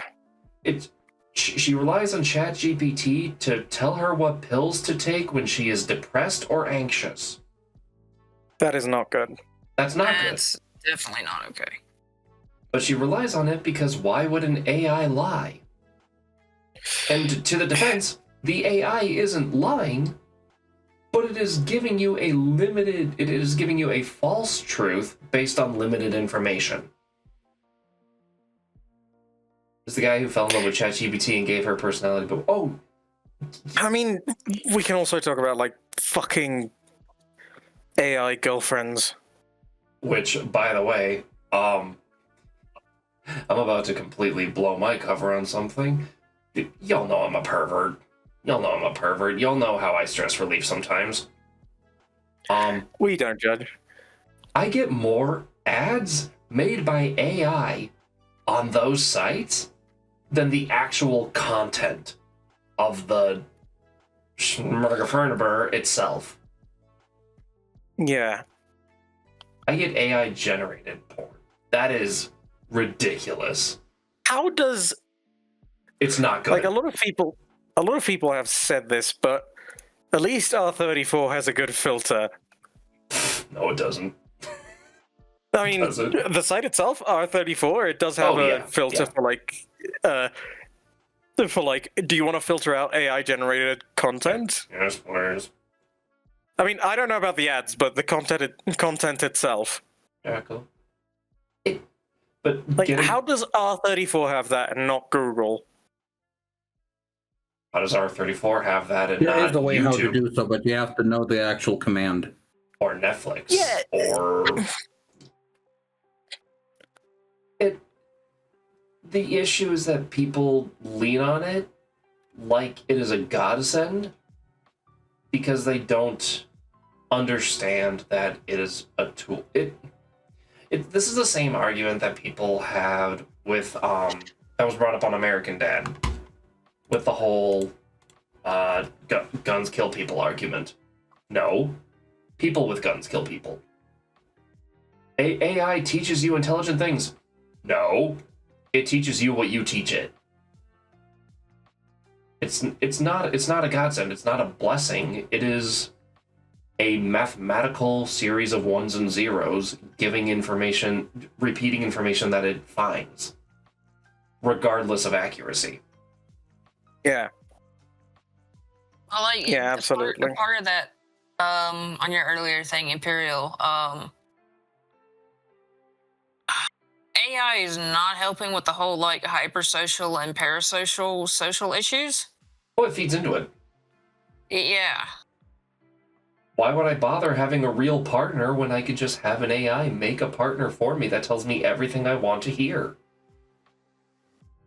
So it's yeah. And it really doesn't help that I see so many people who have to have this constant socializing. Like, they lose their friggin' minds if they're not talking to somebody every second of the day. And my dad is like that. He will be on the phone before he's even out of bed. And it's like, dude, put some pants on and then maybe call somebody.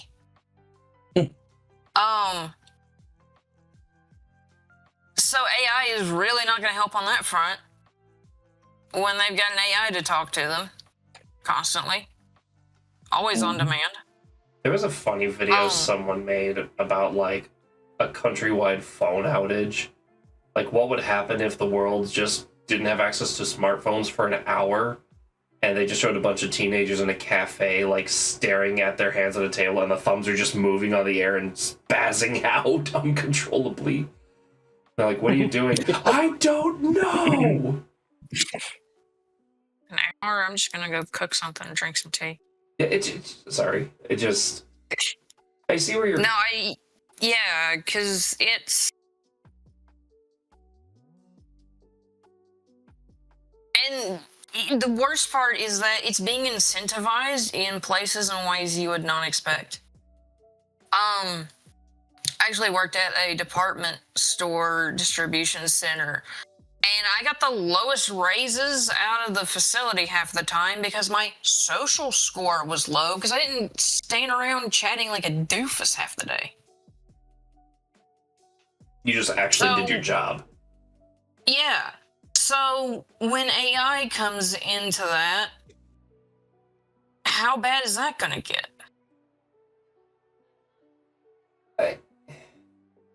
Can I share a frustration that I have specifically with the exact position I work? Go on ahead. So I work a drive-through. The number of times I have to tell someone I am a human being while working a drive-through because they assume it's an AI voice taking their order.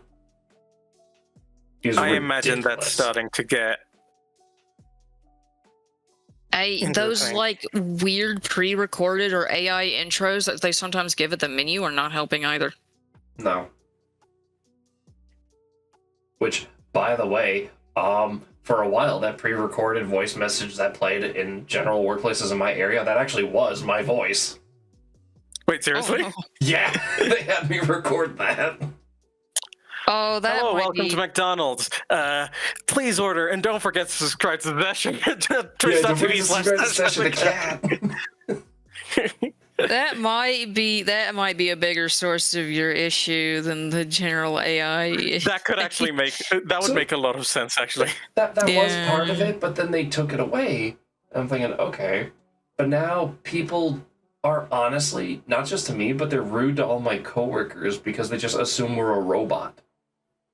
So part of that is a larger cultural issue too. And they're just like, okay, can I get a cheeseburger? Okay, what would you like on it? I said a cheeseburger. Okay, what do you want on it?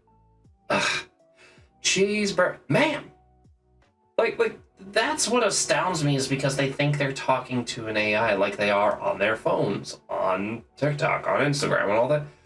And I feel like my biggest... This is probably an extreme issue on my end. Roy, you are welcome to argue with me on this one. I'd love to hear the opposing side. But my biggest fear is that the more we talk with AI on a common, generalized level, the less we're going to retain on how to talk to another human being.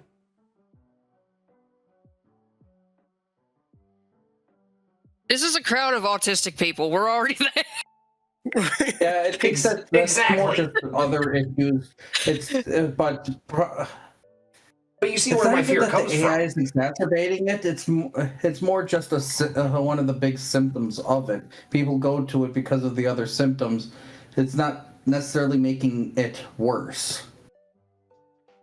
Okay. It has its own other issues that already have major issues with being able to communicate directly.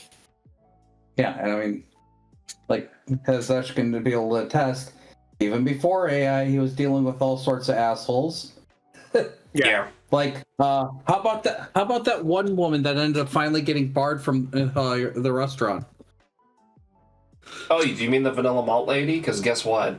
Mm-hmm. Guess what? They let her back. So, the assistant general manager that banned her from the premises works at a separate location. Oh, no. Everyone he banned is allowed back. Oh, boy. Jesus fucking Christ. No. Uh-huh. You know what's the first thing she said to me? I'm sorry. Oh. Well, that's Now, nice. See, you say that, but she's saying I'm sorry to 3 years of let's file it under hate speech.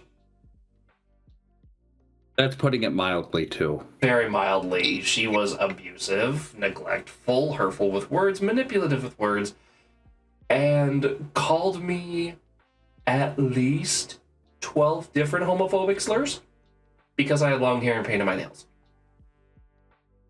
Hmm. So all she could say to that was, I'm sorry, and all I could bring myself to say in response was, so what would you like today? like, I would like to think I'm a forgiving person and a very patient person. I mean, Everyone has their limits, though. everyone has their limits, yeah. There's a Like- point where even I can't. Like, you can It's say I'm good sorry. that person is showing some remorse, but you owe a lot more than that. Oh, and then the very next day, she came by again. Started calling me that again. Oh, Lordy. Mm. And all I can do is suck it up because that's my job. There's... I do see where you're coming from, but I feel like there's not just AI, but like everything that happened with COVID, where we're all stuck inside of our homes with AI to talk to. Yeah. Yeah. We are seeing like that the kinda- aftermath of that.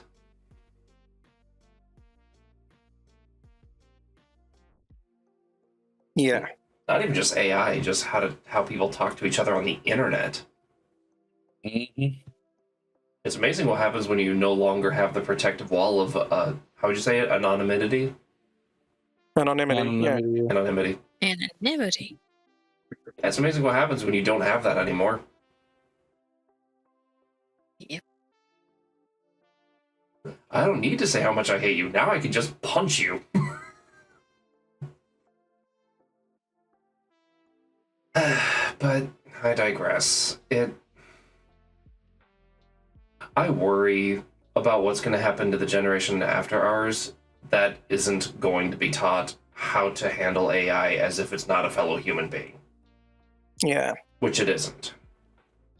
Especially given that a lot of the current generation already doesn't know how to, Do it. how to treat other people. Let alone treat a program that they themselves made. Yeah.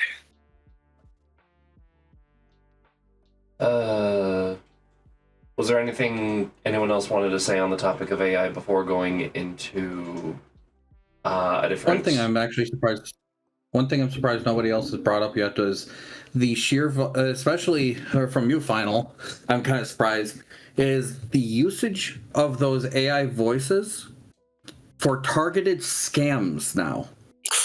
Oh yeah, Yeah. that's another thing. Oh, yeah, I was going to say scamming. That's what I meant to bring up earlier. Scamming the elderly goes back as far as phone calls. Yeah, but now they're able to actually use the people's, the actual family's voices for the stuff. With the Yeah, real-time like, talking systems. Some of it can fool voice recognition software now too. It's gotten And really scary. That's the reason why that was one of the Crazy tests. It's Every gone scam pretty. call she gets. It's gone pretty terrifying. I was going to say a couple of you talked all together, so just really quick, Roy, what were you saying? That's actually a reason why that was one of the tech that I've been very worried about for a while. Mm-hmm. And why I've kind of brought it up, because it's gotten insanely good at helping those scammers to be able to pull off their things on a much grander scale and with less risk. And then finally, you were saying something about Crazy Granny? She answers every scam call that comes in. No. She doesn't bother screening lot of the any her elderly. calls. A lot of the elderly are more likely to answer phone calls, which leads to that. And then, Jace, you were just saying that's terrifying. Yeah, no, that's all I had to say, yeah. Just making sure I got everyone in on that. Because I actually had an example on that, and Roy, I know you were terrified at this. There are a couple of YouTube channels that I actually personally found entertaining. One of them, for comedic effect, used the concept of, it was Biden, Obama, and Trump have a Minecraft server together. Yeah, They play that Minecraft kind of together. thing. Like, in that moment, in that context, I found it funny, and it was Roy who watched like maybe 2 or 3 and was like, okay, they are mimicking the voices of our presidents. Meaning they can make our presidents say anything. That is terrifying. That is terrifying. But the thing I also think about it is AI has also taken a lot of like the joy of something that would have been funny. Like I feel like something like that would have been a lot funnier with impersonators, with people trying Yeah. to mimic the voices and not Fair. AI. Like if people were just Yeah. doing like impressions of the presidents playing Minecraft or something like Yeah, exactly. Like a good impression. there's a channel that Scion and I like as well, and they have the whole channel is built on using the AI voice generator for the voices of Light Yagami and L from Death Note. And they get into political debates with Light being a gamer and L being a capitalist. Which, in concept alone, is actually kind of funny. Yes. But again, it's teaching the artificial intelligence. I feel like people forget that any form of technology in development can and will be weaponized. So while this may have been something that is being used for comedic intent, there is a whole slew of danger behind it that people don't consider, and most of the time can't consider until the consequences become apparent. Because, again, taking this to an extreme, how difficult would it be to take that AI that's laughing at old Sleepy Man, to take AI Trump laughing at Sleepy Biden building a crappy Minecraft house, and taking that same dialogue and turning it into, we're going to war. Yeah, into And then sending that to a military force. Flip side, what's to stop someone who's in a position of power from saying something incredibly contradictive or destructive, and then just and then blaming saying an that AI? it was AI. Exactly. I mean, Trump's already done that. And maybe it's Also, true. you maybe just it isn't. reminded me of Actually, something. already done that. We've had a certain issue recently where one of the generals of the United States has admitted that they've used AI for military planning. Oh God. Oh yeah, yeah, we're already there. And this is the danger of this: is people don't bother to better or. Sorry, it's starting to rain really hard here, so my head's starting to hurt. All fine. They're not attempting to alleviate or bring attention to issues and find ways to scan or protect them because we're not there yet. We're at a point where we can suffer the consequences but not come up with a way to deal with the repercussions. We don't know what to do with it yet. And that scares me. You get like, what was the... You get a situation... You know what's a good example of AI not being treated properly and then being thrown into an extreme situation? What? I have no mouth and I must scream. The whole premise of that was let's let AI run the country. Oops. It wasn't the country. It was countries. Yeah, and it wasn't even running the countries. It was running their munitions programs for their armies. Hey, Surely without this won't any backfire. supervision. hey, I'll be back in a minute. Okay. It's just the idea of realizing this is, because it makes for a great sci-fi novel, but then when you see that it becomes a potential reality, it goes from being a fantastic read to a terrifying realization. Yeah. And now we have people who have access. I'm trying not to say giving general audiences access to specific technologies. We have the same internet problem where you're giving advanced technology to idiots that don't know how to use it, nor do they have access to the means to teach themselves how to use it. absolutely. And that in and of itself is terrifying to me. We're gonna hand you a big red button, but not tell you what it does. Do I press it? No, don't. Why not? Because it's bad. Oh, I can't tell. I can't tell you. If I tell you, I have to kill you. And then we create this fear mentality of, I want to push the button because I don't know what it does. And it is instinctive for humans, no matter what their intelligence level is, it is ingrained in us to try to understand, to try and logically comprehend why something does something. Mm-hmm. Even if it's not the correct answer. Yeah. That's why we have myths and religions and tales. People needed answers to something that they couldn't comprehend.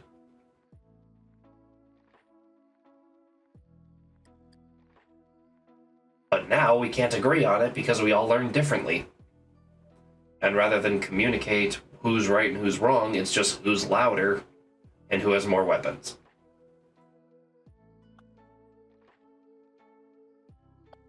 And now we're just at a point where we can mimic the people who are in dangerous positions easily. That is terrifying. Yeah. I don't know. I went on a whole rant there, and I apologize. Don't worry about it. I had a realization halfway through saying something. I was like, I need to let this out of my system now. Oh.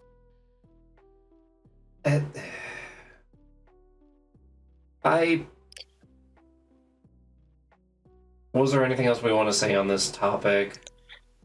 No, I can't think of anything right now. I feel like we're starting to get sleepy. I'm going to take subject 7 and push it to later because I feel like it more has to do with a rising lack of education and attention. And what we're on now is more prevalent to topic 8, which I know is something Roy wanted to make sure we bring up. How many topics are we on right now? This 8th would be the last one. Okay. And then, because I'm bumping 7 to later. So, Roy, with this being your topic, topic 8. Honestly, 7 and 8 could be tied together with, especially considering how a lot of the bodied content tends to target the short form content too. Might be better to hit the both of those as one thing together. All right, can I jump? Facebook Shorts. In that case, can I kick the door in with a hot take on topic 7? Go ahead. right ahead. I hate TikTok. I hate TikTok. Yeah, there you go. I hate TikTok. I only heard the word hate and nothing after. I hate TikTok. I hate the 30 to 60 second short video format that grasps attention span and teaches generations to have the attention span of a squirrel on cocaine. Okay, I couldn't hear much because I think I disconnected for a bit, but I heard that last bit and I can imagine. I'll say it again, I'll say it with my chest. I hate the short video format that is TikTok because it's bled into YouTube, Facebook, and everything. And all it does is it teaches our current generation how to have the attention span of a squirrel on cocaine.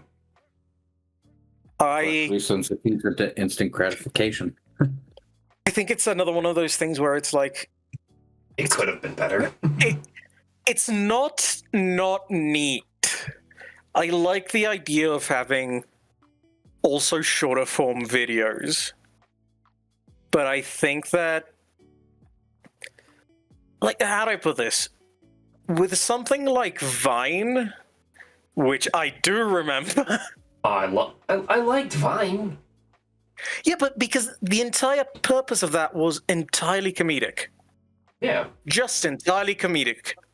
There was no other reason for it other than just show one cool thing, one funny thing. Right? Like, there's nothing... That it didn't need to have anything more, but something like TikTok it doesn't come with that specific, like the 6-second limitation bred creativity, bred the necessity for it to be purely comical.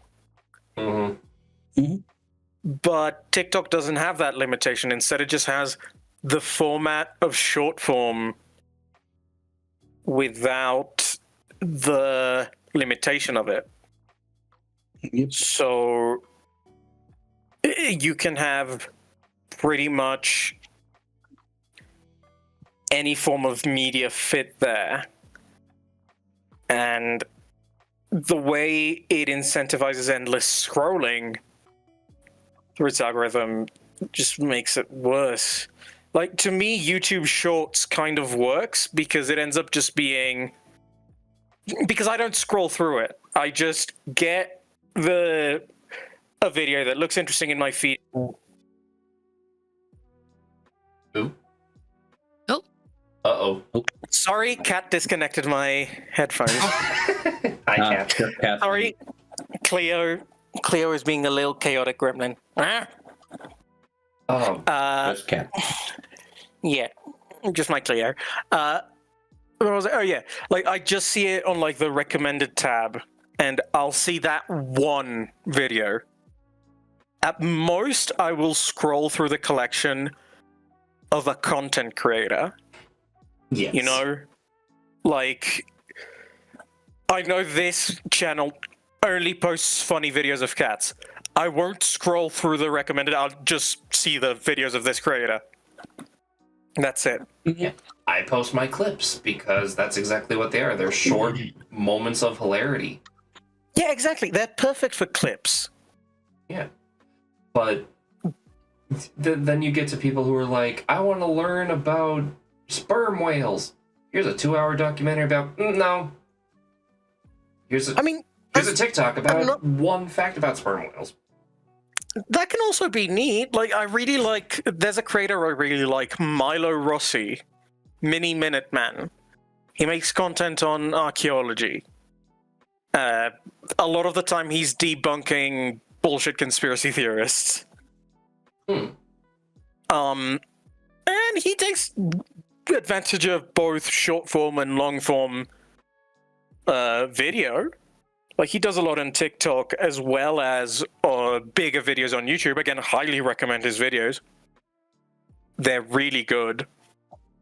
And I do like the idea of just, hey, I really want to talk about this one funny factoid about this one thing. And the perfect place to put it is in a short form video. Okay. You know, like... Hey, let's talk really quickly about this one fun fact about history. And that's it. But you're not... The problem ends up being with users that think that that's the extent of it. Yeah, that's one issue. That's what I'm saying. The worst thing you can be in this world is incurious. If... Like, watch that TikTok, and then... I don't know, maybe the creator has more videos on that topic, so go watch those. Don't stop your learning at just one short-form video. And then that also feeds into the nonsensical creation of, like... I do not understand how... Go ahead. Endless... Here, I'll let you continue on that. I just like the endless feeds, like the Facebook Shorts, the TikTok, the AI created dramas. Okay. Crazy granny story again. Since she and Granddad are both absolutely addicted to the Facebook, short form AI feeds. Yeah, we were like 3 hours late leaving to go and get dinner one day. Just because doom scrolling? Just scrolling through short form slop. Are we going? Yeah, we'll go in a minute. Swipe. It's been half an hour. Yeah, we'll go in a minute. I have always had this nerd thing of I truly don't get people who don't like video games or TV.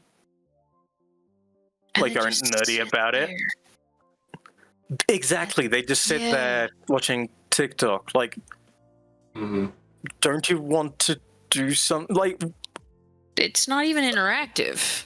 Like, there's no. exactly. Yeah. I will never understand people who don't play video games because it's like, do you just not want to do anything? I think one of the short form video producers that I really liked, I think Creative Design is the name. He's the guy that I got the eggshell tip from. And his whole channel is like 90% shorts, but they're about things like how to better improve your gardening or how things you could do to clean your house.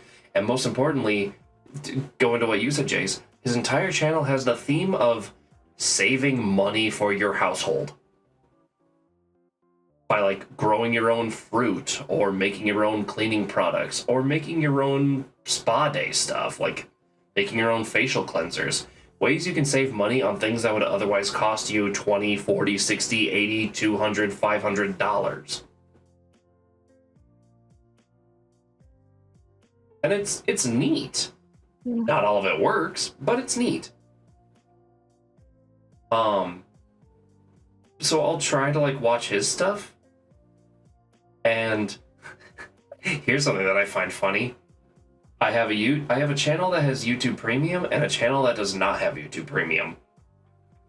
If I go scrolling through short form videos on the one that has Premium, I actually get content that I'm looking for 60% of the time. Remember that number. When I go as the channel that doesn't have Premium, I maybe find 1 or 2 videos that I'm looking for in a scroll of 60. So there is like a feeding of nonsensical content that has nothing to do with what I'm looking for. And some of that is just by generalized public. But the biggest issue that I have in this is exactly what you're saying. Like, people will learn like a one fact and go, huh, that's neat. Scroll, scroll, scroll. And then they get... that can be... but just... doom scrolling really is the problem, I think. Mm-hmm.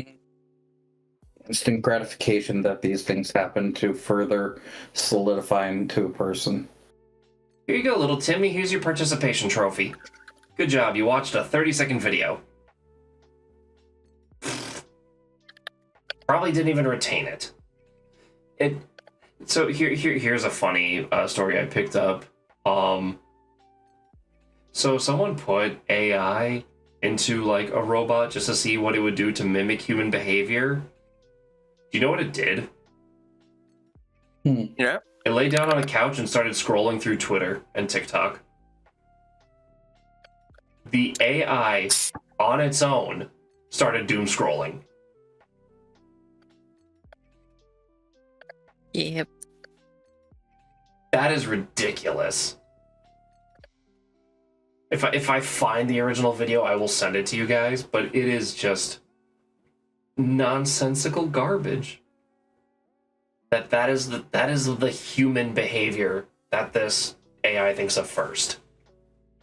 Not, I don't know, wave hello, hold a door open for people, walk more than 3 steps. It's...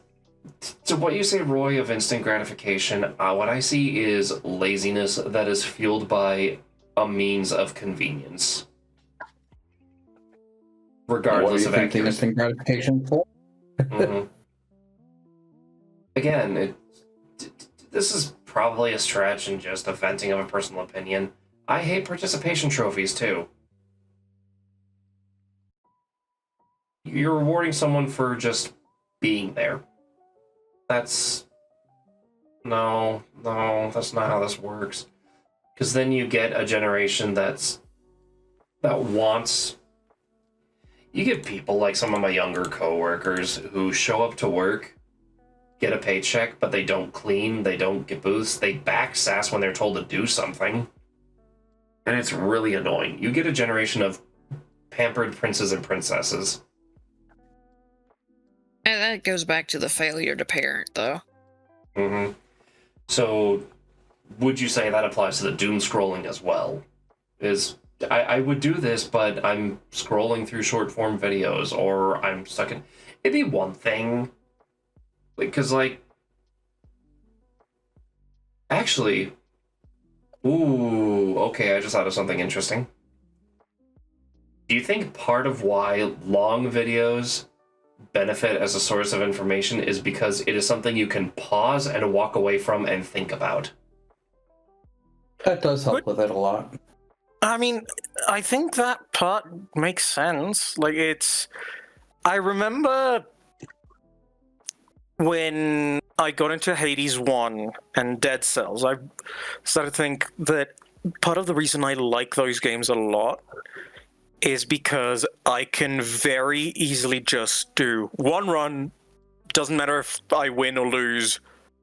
I have this, like, specific limit, if that makes sense. Mm-hmm. I can very easily say, I finished the run, I'm satisfied with the game today. And maybe that sort of makes sense with short form too. It's like, okay, I finished this 1 minute thing 17 times. But like, there's this obvious sense of finality.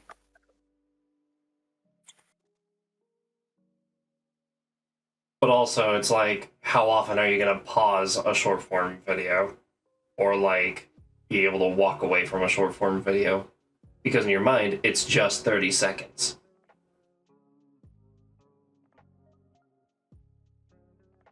At least that's how I interpret it.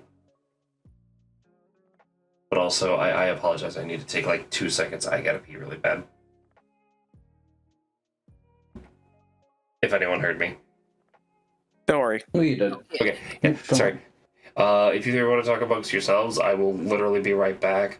Also, just for giggles, hey Roy, guess who finally popped up as a viewer? Who? Zora.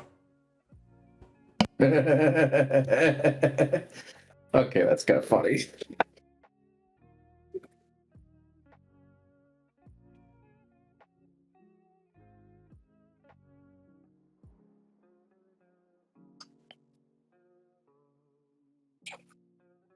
I feel like I'm kind of on that opposite end of the spectrum where it's like, it's a 30-second clip. Do I even want to bother with this? I get that too. I get that too. Oh, the worst part's when they loop. Oh, God. Okay, the YouTube shorts, they loop automatically and you can't turn it off. And it's like, I don't want to listen to this repetition. Make it stop, make it go away.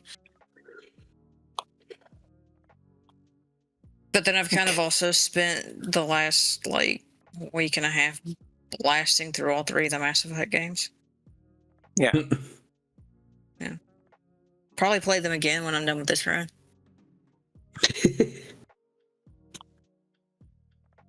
I did find one of the most hilarious Paragon interrupts, though. There's a Paragon interrupt in one of the DLCs from Mass Effect 3 that is only available if you're an engineer. Like, really? Yes, you have to, like, you're either shutting down or diverting power. And, like, the big bad's like, oh, but it's going to take time to do this. There's going to be sacrifice. Maybe if I was a stupid grunt.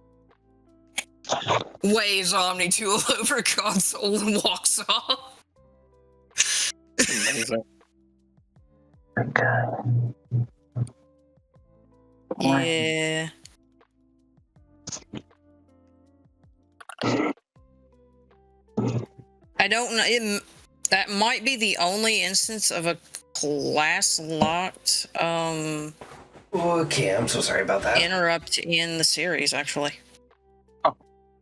Also, no worries about it. What I missed? Not much. I hate that YouTube Shorts loop Yes. and you can't turn it off. And I hate it. And I hate it. TikTok does the same thing. At least with Instagram, they only loop one more time. It's like, why would I want to watch this repeatedly? Mm-hmm. Yeah.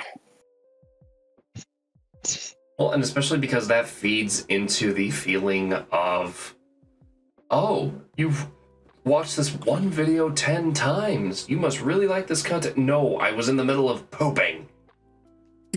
I put my phone down. God. But I don't know, I feel like there are so many issues that really just come back to people don't know how to my brain just short-circuited on what I was about to say. It goes back to the lack of parenting and glorification of stupidity. Yeah, glorification.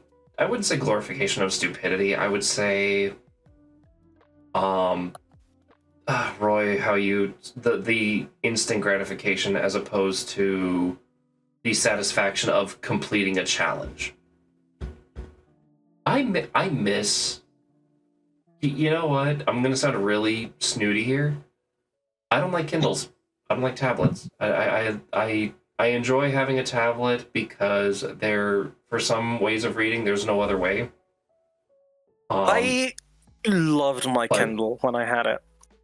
But I love the feel and smell of a paper book. I love holding a book. I absolutely get the advantage of a Kindle of it being e-ink. Yeah. Because there is absolutely an advantage there. True.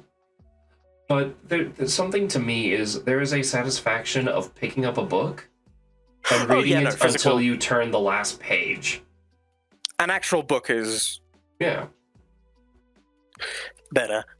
There's something about. But I mean, specifically when speaking about Kindle and tablet. Oh yeah, no, I okay. Let me rephrase that. I don't hate Kindles. I like my Kindle because sometimes I just don't want to go.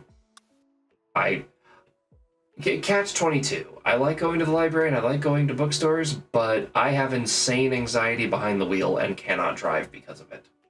So I'm very limited in where I can go and what I can do with myself. Yeah. But where I wanted to go with this is I love the feeling of turning a final page and the satisfaction of I sat down and read this myself, or watching having the actual charm. Like watching a documentary and going, this was a 2-hour documentary and I sat down and educated by myself. The satisfaction of having actually completed something versus, hey, you showed up. You showed up. There's your reward. Good job. Feels good, doesn't it? Here, Jace, you came to the table and said, hello, I am Jace. There's your reward. Hey, Roy. Hey, Roy, you said your name. There's your reward. Hey, Final, you said a whole 2 words today. There you go. I mean, it's pretty good for what I dealt with yesterday. It's redundant. And it's... The short form video to me has the same sensation of we are rewarding people with congratulations. You get a combination of the reward of interpreting 30 seconds of information, and your brain tells itself, oh, each video is only 30 seconds. It's not taking that much time. And then you watch another, and then another, and then another. And then you wonder why you feel so exhausted all of a sudden. Yeah, the endless scrolling. Yeah. You can't even say it's a hyper focus issue at that point because it's just a bunch of disparate kind of, Yeah, no. They want information, but they want it immediately. half the time they don't even want information. Here's a twerking contest. I didn't ask for this, but while I'm here, it's a combination of people get instant gratification to a short amount of information that is frankly trivial, and they don't bother searching into a source. Because why bother when an AI or something can just do that for you? At what point does, I guess to bring it all together, at what point does bothering to participate, seeking out a reward, or even having an innate sense of curiosity become an inconvenience? At what point? Which, I guess that's my, final serious take on this. Is just, at what point is something an inconvenience? I don't know, am I dramatic for that? Yeah, I think it's appropriate. Yeah.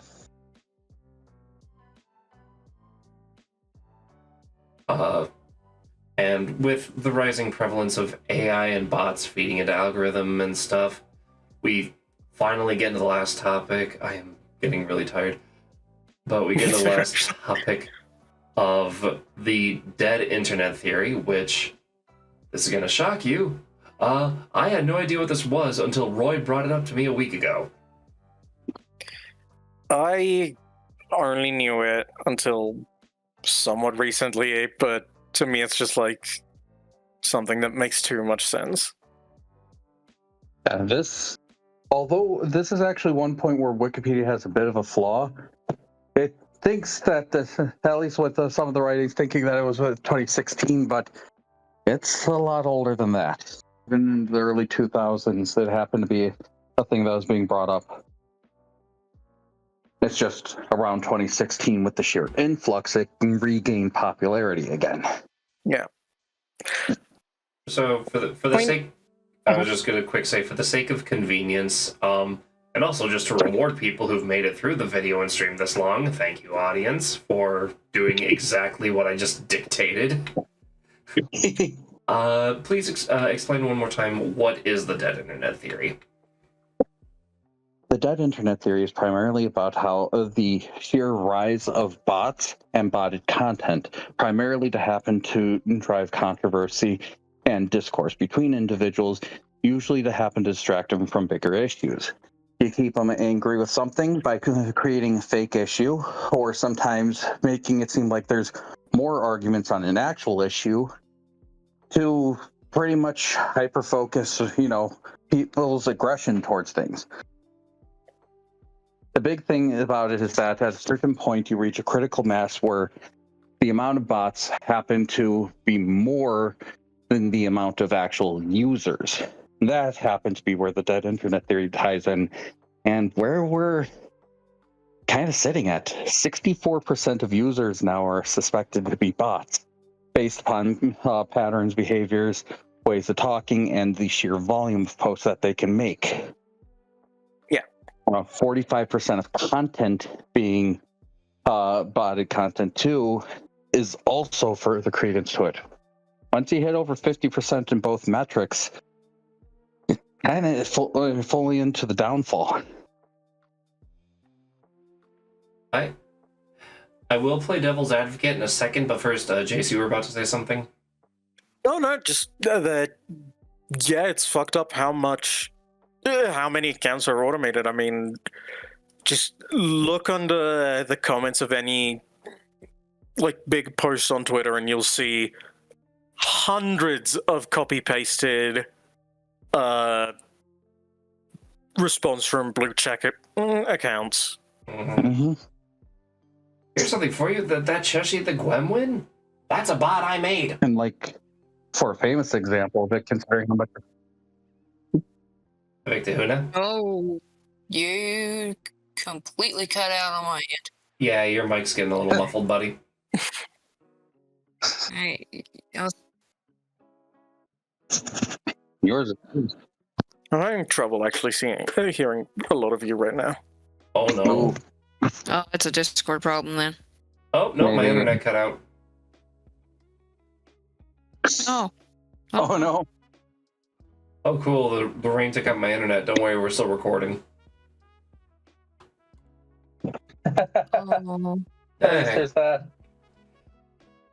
We heard you talking about conspiracy theories. Time to cut you off.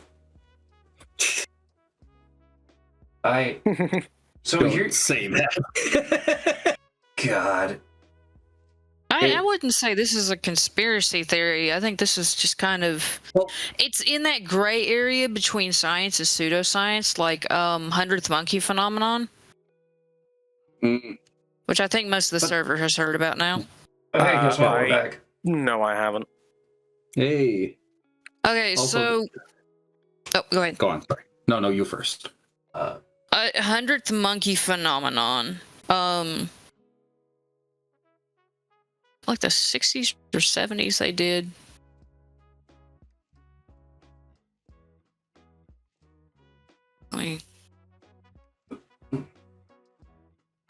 Oh, 1950s. They were studying these monkeys Mm-hmm. on a group of islands. And they would put peeled sweet potatoes out on the beach and then observe the monkeys. And eventually one of the monkeys figured out how to wash sand off the sweet potato so they weren't they weren't unpleasantly eating sand with their sweet potato, and started teaching other monkeys.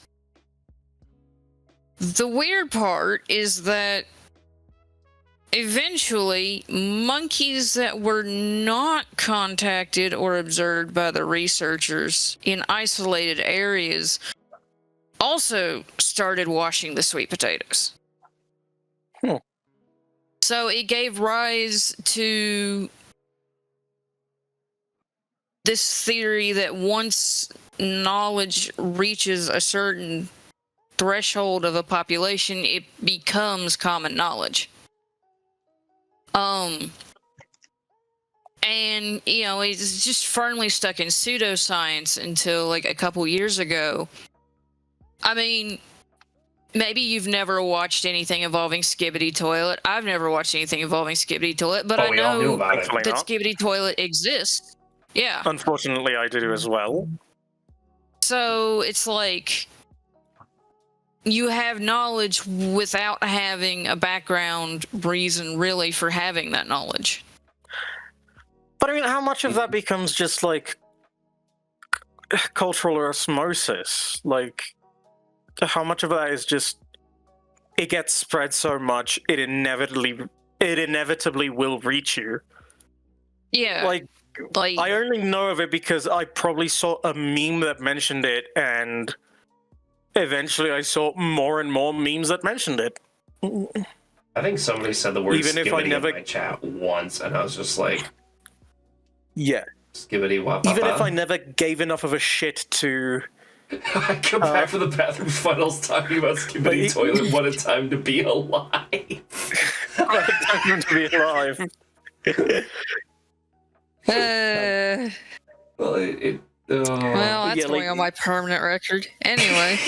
But yeah, even if I never gave enough of a shit to just like learn me and more the gay about member what of Wham. Skibbity Toilet is.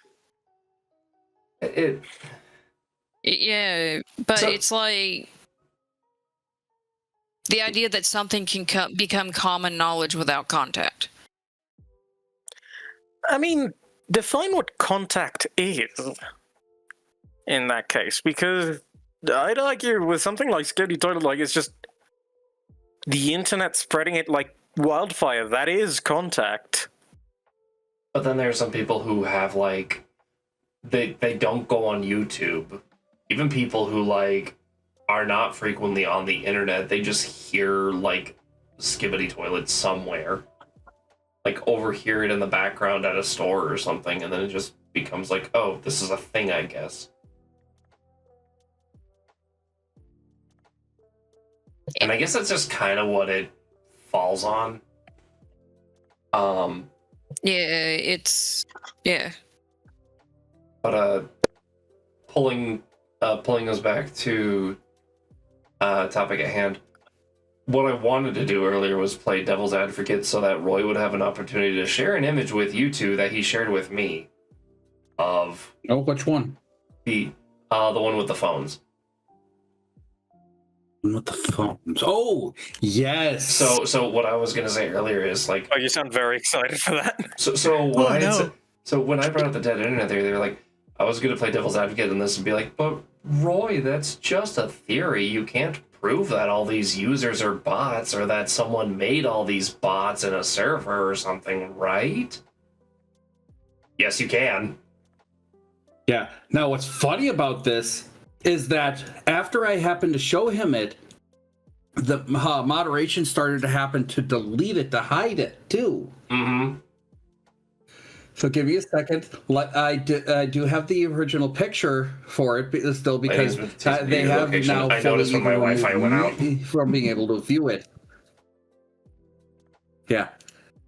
Yeah. If you notice, all of these PCI slots, because I sent it into the group chat. Where is every it? Single. In the it's group in chat. The group In the Discord. Streaming. Okay, let me open it on my phone because it doesn't let me open it on my computer. Yeah. So a thing about this is every single one of those PCI slots are literally stripped down phones running parallel on a server, multiple instances per phone even.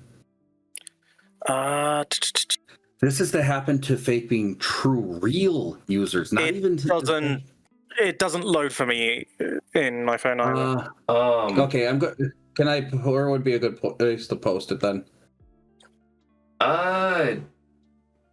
Can you DM me that image and then I send it to Jace, maybe?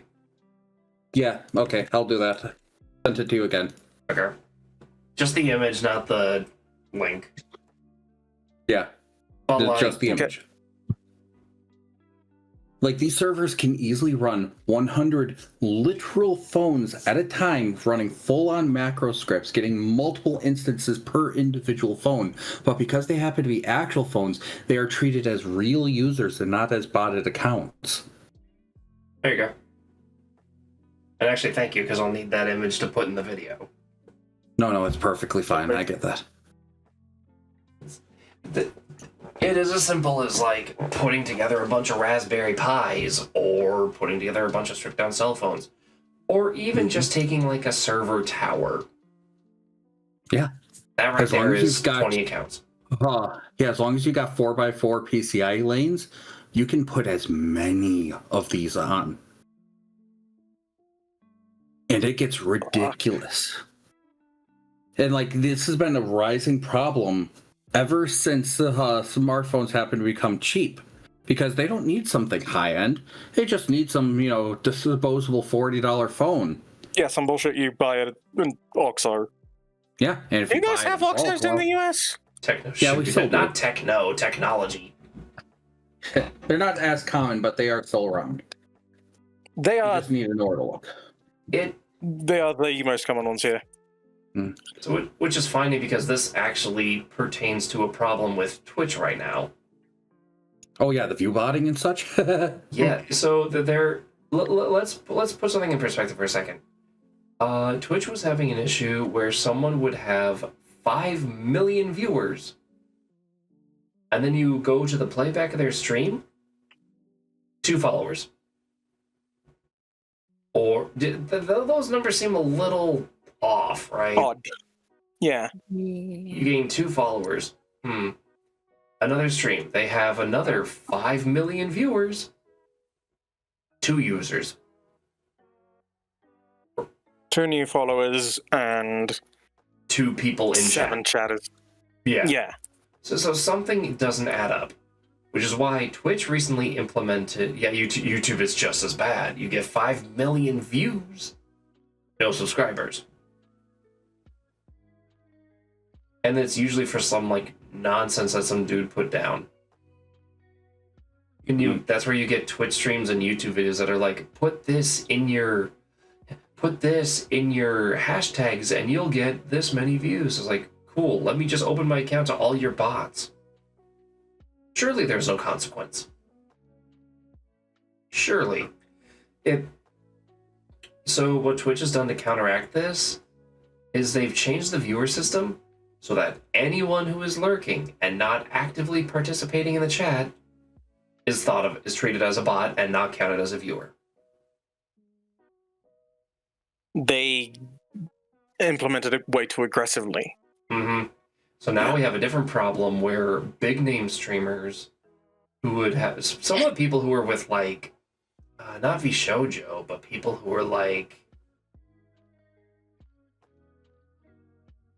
Ichiban or stuff, and they will go from having like their average 2K viewerships to 200, and that's not a fault of the streamer. It's the company they work for or whoever's helping promote them. Like, not even then, just like now, who knows, you might have another 20 people in the background. For a while. And just Twitch is fucking that up. And that becomes a problem. Like, when I first started, I managed to get to a point where I was having an average, like, 50 viewership audience. But also, I'm a mature content creator who caters to adults. What do adults do? They work. They're tired. They just want to turn on my stream and relax, have a cup of coffee, or listen to my stream at work. So of course they're lurking, and I promoted that. Mm-hmm. And now those people are being punished, some of them even getting their accounts banned. Because there are ways to address these problems, but since that was implemented, my viewer count has gone from like 50s to 2. I have some streams where I have 0 viewership and I see people actively talking. And that's because there's another algorithm issue. If you have more than 2 tabs up on your window browser, your view doesn't count.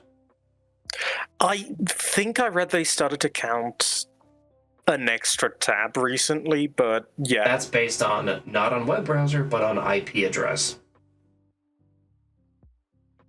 So if you have 2 computers on, there's your 2 internet browsers. And there's also where these things can, these little botted servers can happen to help, because that they can happen to get as many different IP settings as they necessarily want, and especially with VPNs and other things. You can go nuts. I'm gonna address something right here. Let's count this. 1, 2, 3, 4, 5, 6, 7, 8, 9, 10, 11, 12, 13, 14, 15, 16, 17. I currently have 17 users in chat. I can just say that right now. And of them, 1, 2, 3, 4 of them are bots. So 13 users. I'm being told right now that I have a viewership of 8. I'm seeing 11, but... Oh, cool. So it's wrong. Yeah, I'm seeing 11 too. Ooh, this is my highest viewership in like 3 months. Yay! Oh. But you see what I mean is I'm addressing this because this is a problem. I hate to say it, I don't blame Twitch, because at least they're trying to tackle the issue of view botting. Yeah. Are they doing it the correct way? No, but how are they going to learn? By trying different ways of tackling it. I mean, At least something is getting done. The other method would be to have Twitch's, albeit limited, human staff search through, 55 million users? Yeah, it would be impossible. Yeah, no. Why do that? Well, you can teach an AI to do it. Oops. They need a level of automation. Mm-hmm. Like, a level of automation is absolutely necessary. I'm seeing an item on the Twitch. Just how aggressive that automation is and how it performs its duties is the matter at hand. It's just, it is sad that we're at a point where stuff like this has to happen, especially because it comes back full circle to the issue of algorithms, AI, and when this is your solution, it kills content creation. Because who would want to make content if they think no one is bothering to look? Especially with people who struggle with mental health, like myself. I have been in and out of hyper-depressive episodes because I thought nobody was watching my content, only to later learn, no, I was there. What do you mean you were there? No one showed me you were there. Which, it makes me feel like I'm being lied to. And that's really messed up, and I'm sure some people will follow that up with, don't let the numbers bother you. I mean, it's easy to say that, but it's easy to say that. It gets bothersome. And I'm not trying to turn this into a woe is me. I'm more wanting to address the problem of we have people who want to make quality original content. Some of them are amazing streamers, but we're not going to get good content out of them if they think they're not worth watching. Yeah. That is an issue. And this theory that you brought to my attention, Roy, only makes that feel worse. I don't know, maybe I'm looking at this all wrong. I feel bad. Roy finally been really quiet. What? No Oh, I am worries. just, like zonked right now. Yeah, I don't know. It's been a rough day for a lot of us. All at Yeah. once. I'm glad that I could get you guys to do this. And Roy, I'm sorry that we had to kind of rough all this together. All's fine.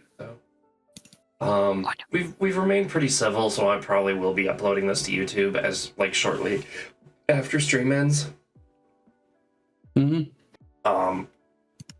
Just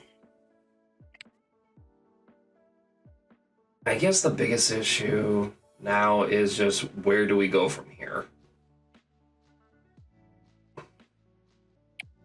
I think as creators,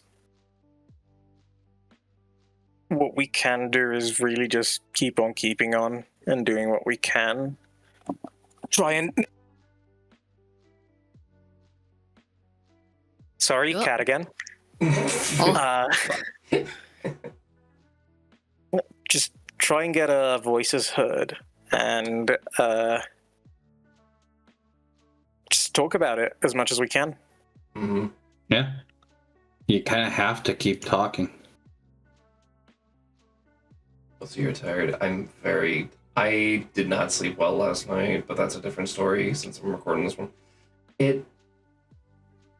I feel like the hot take I would pull away from this, and some people are probably going to hate what I'm about to say.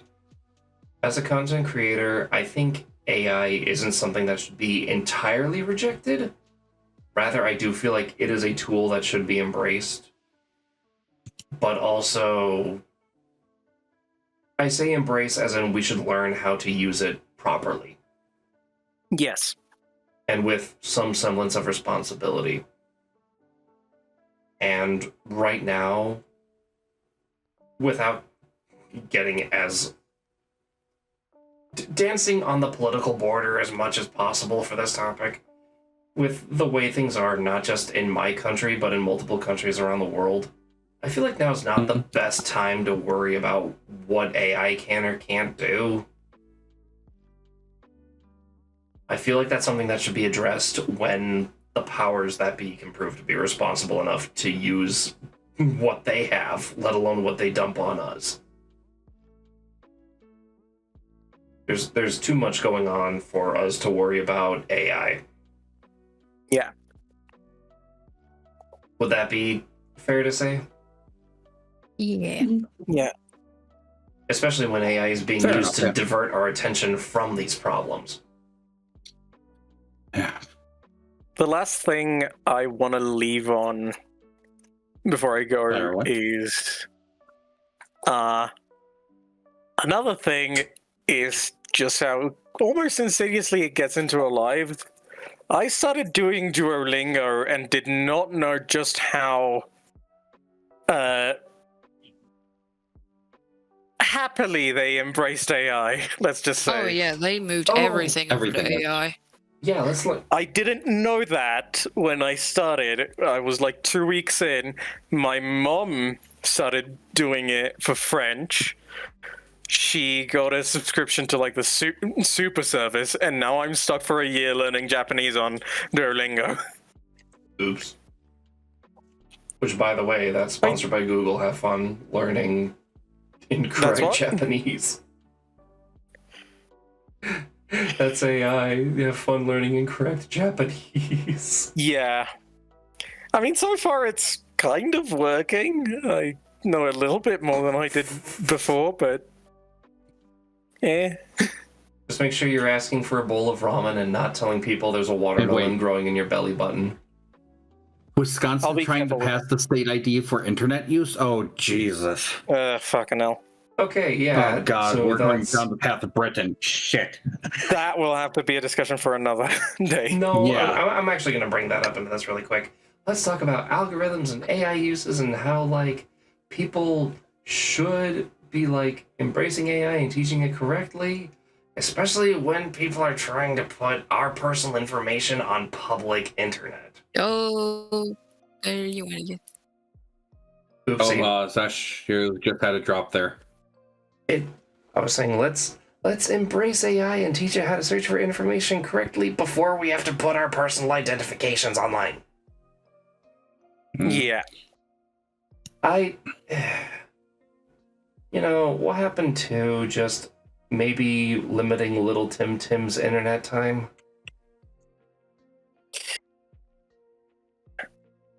What happened to that? Don't let children on the internet.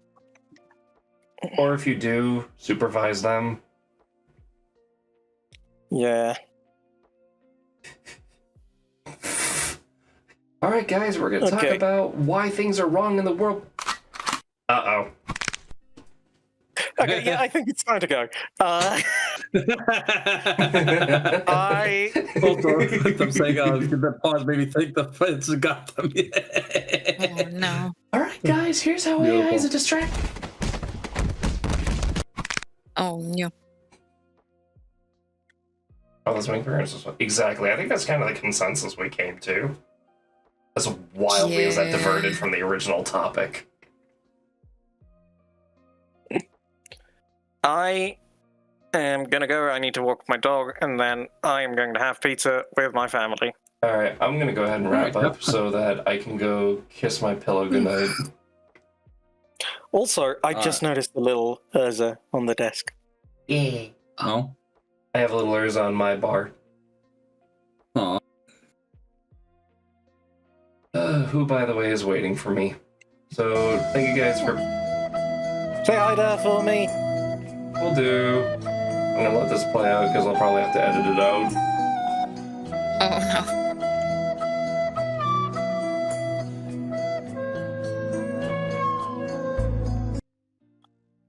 I was going to say on the internet, schools and book companies have too much material online. My sister's required to use an account on the book company's site to do online access.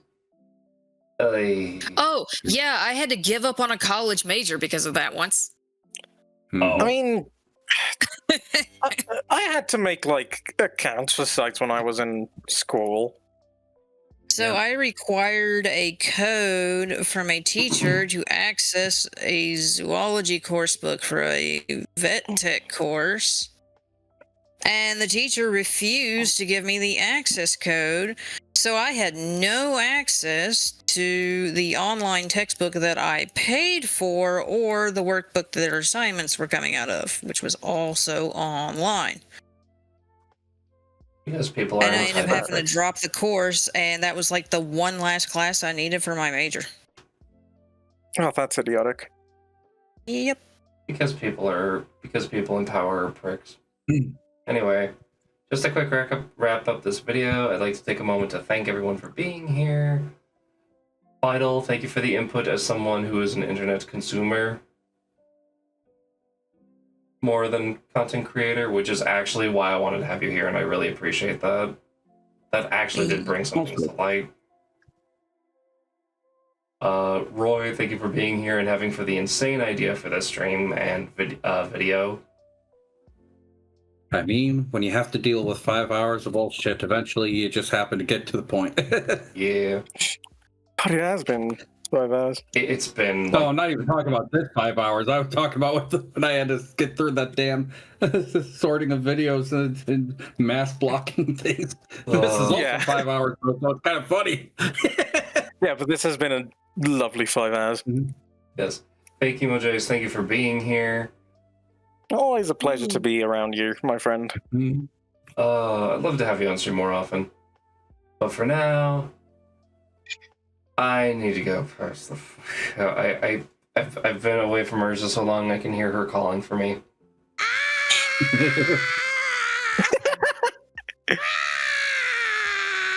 I'm going to Walmart at 6:30 in the morning. So. I need to... Wait, is that sound a little, or is that actually her? Yeah, that's a sound bit. I jump scare her with it often. Amazing.